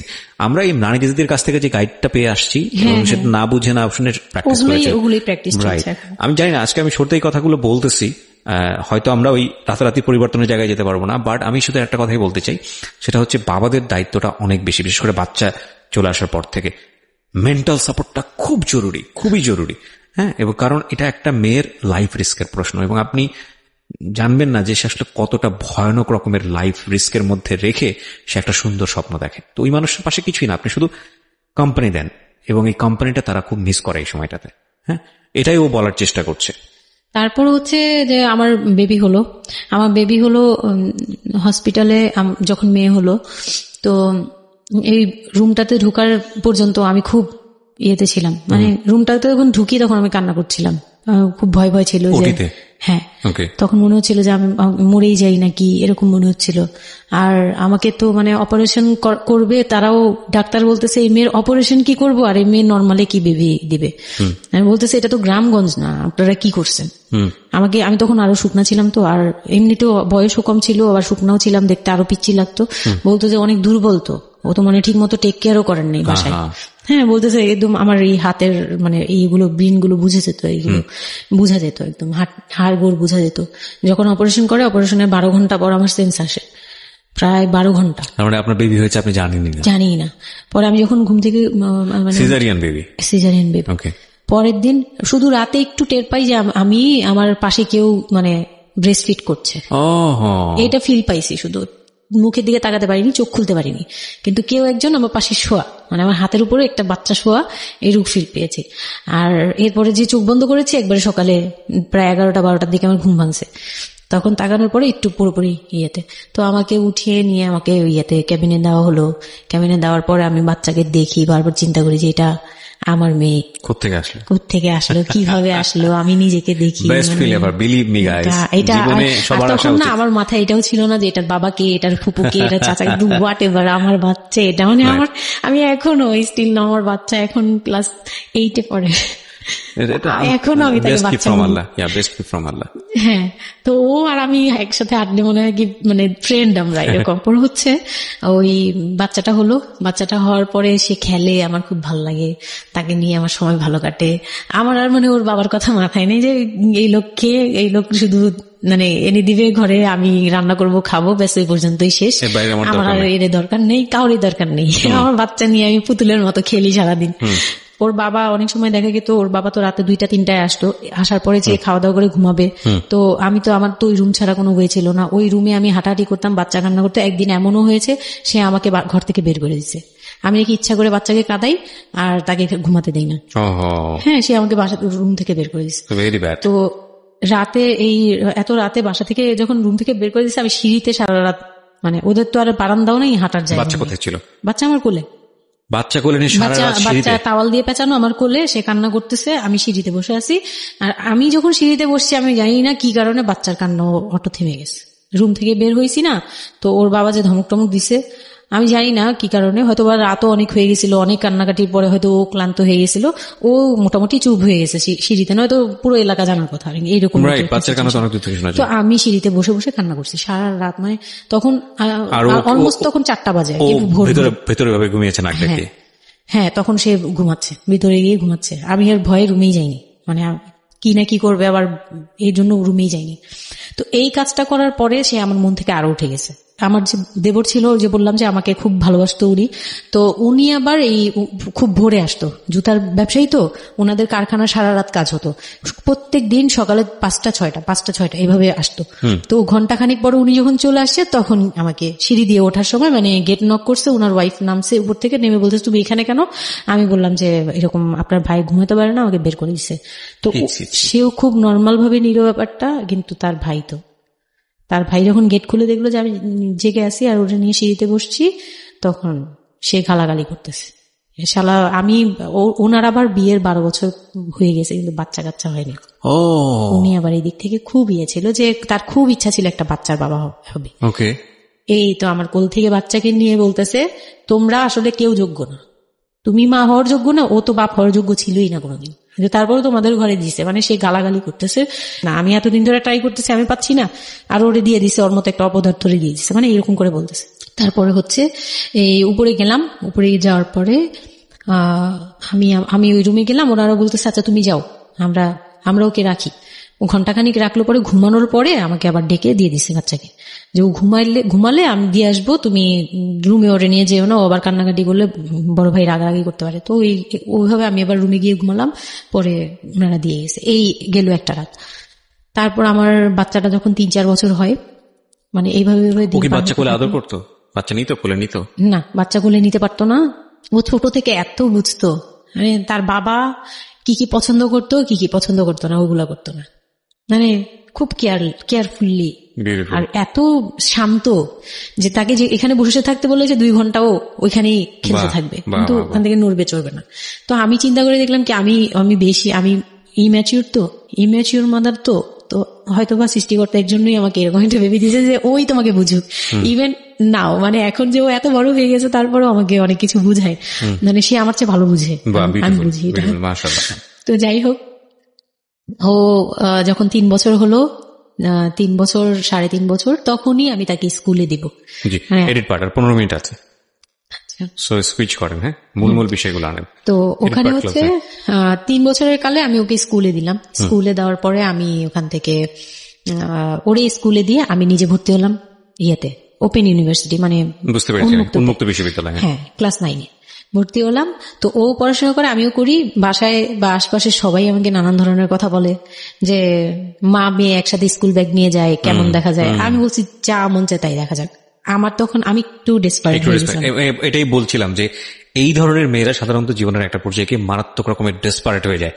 এটা শুধু মেয়েরা বলবো না, মানুষ বলবো আমি। তো আমি নিজে ইংলিশ মিডিয়ামে পড়ছি, তো মানে খুব বেশি বয়সগুলো পার হয়, ভালো লাগে না। তো বাংলা মিডিয়ামে দিলাম, শিশু শ্রেণী থেকে 1-এ উঠে গেল 4 বছর বয়সে। এইভাবে করে সে উঠতেছে, মানে সে খুব ভালো রেজাল্ট করে, আমারও খুব মজা লাগতে লাগলো। আমি তাকে পড়াই, নিজে পড়ি, দুইজন মামে মিলে ওকে স্কুলে দিয়ে দেখা যায় আমি আমার কোচিং এ যাই, আমি আবার কোচিং করা শুরু করলাম।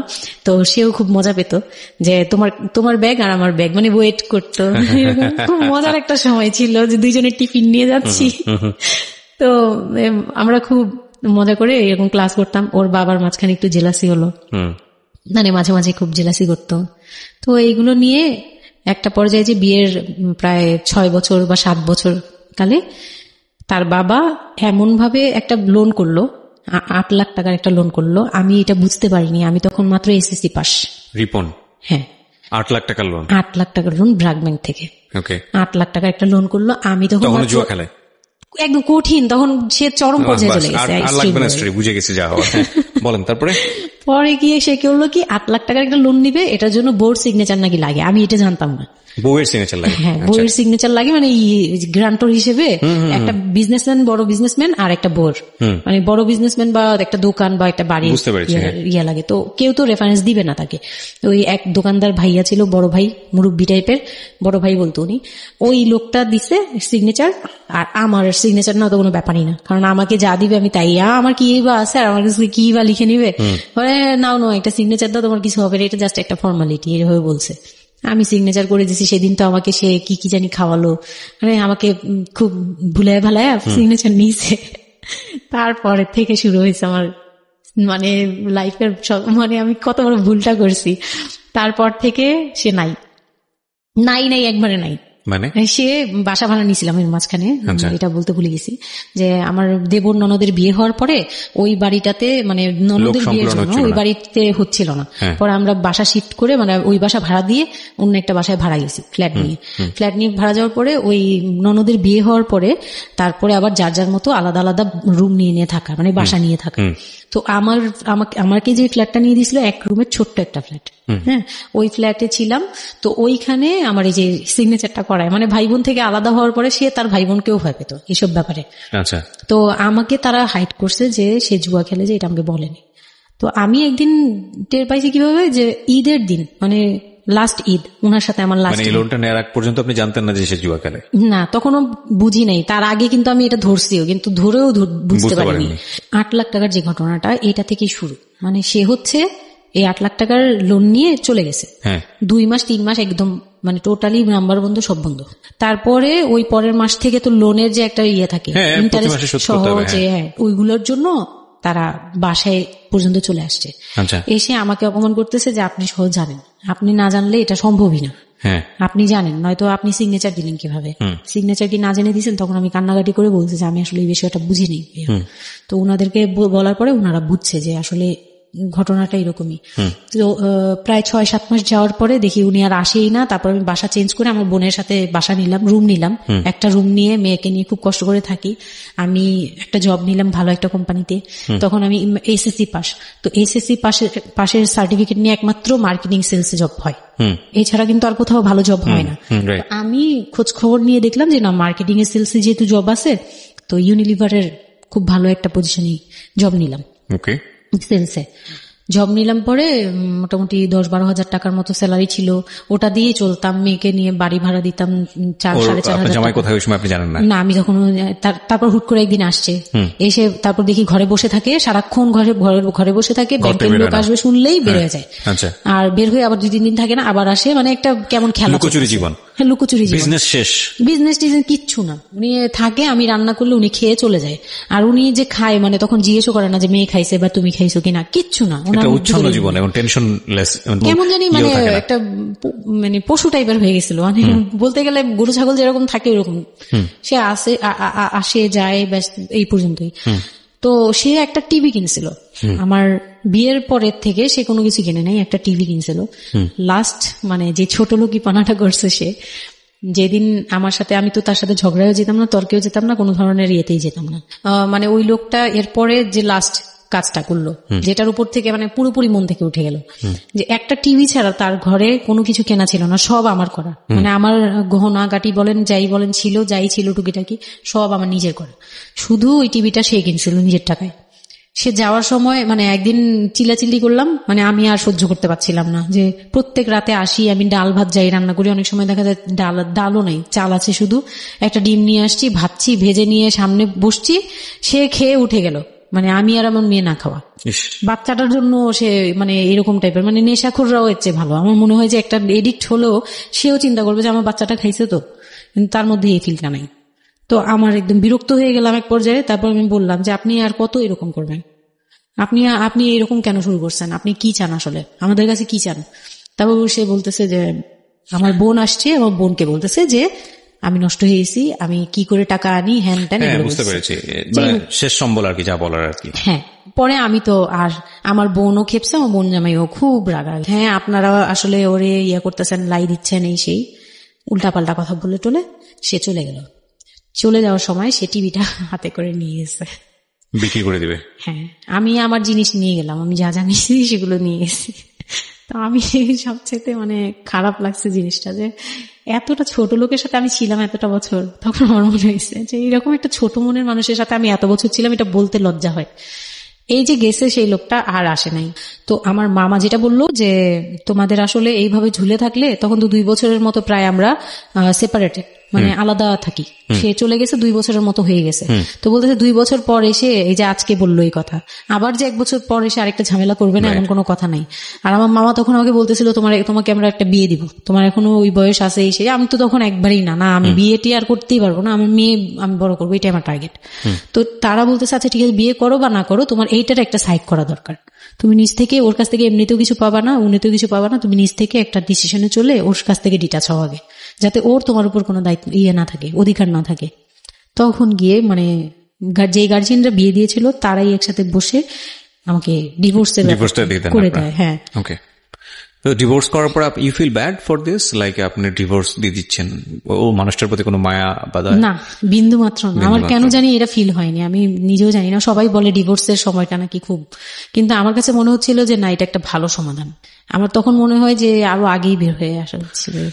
ফাইন, এবার আমার কিছু কোয়েশ্চেন আছে, খুব শর্টকাটে আমি অনুষ্ঠানটা শেষ করবো। তারপরে রিয়েলাইজেশনের জায়গা থেকে আমার যারা লিসনার আছে তারা শুনলেই বুঝতে পারবেন যে আসলে স্টোরিটা কেন আমরা প্রচার করলাম।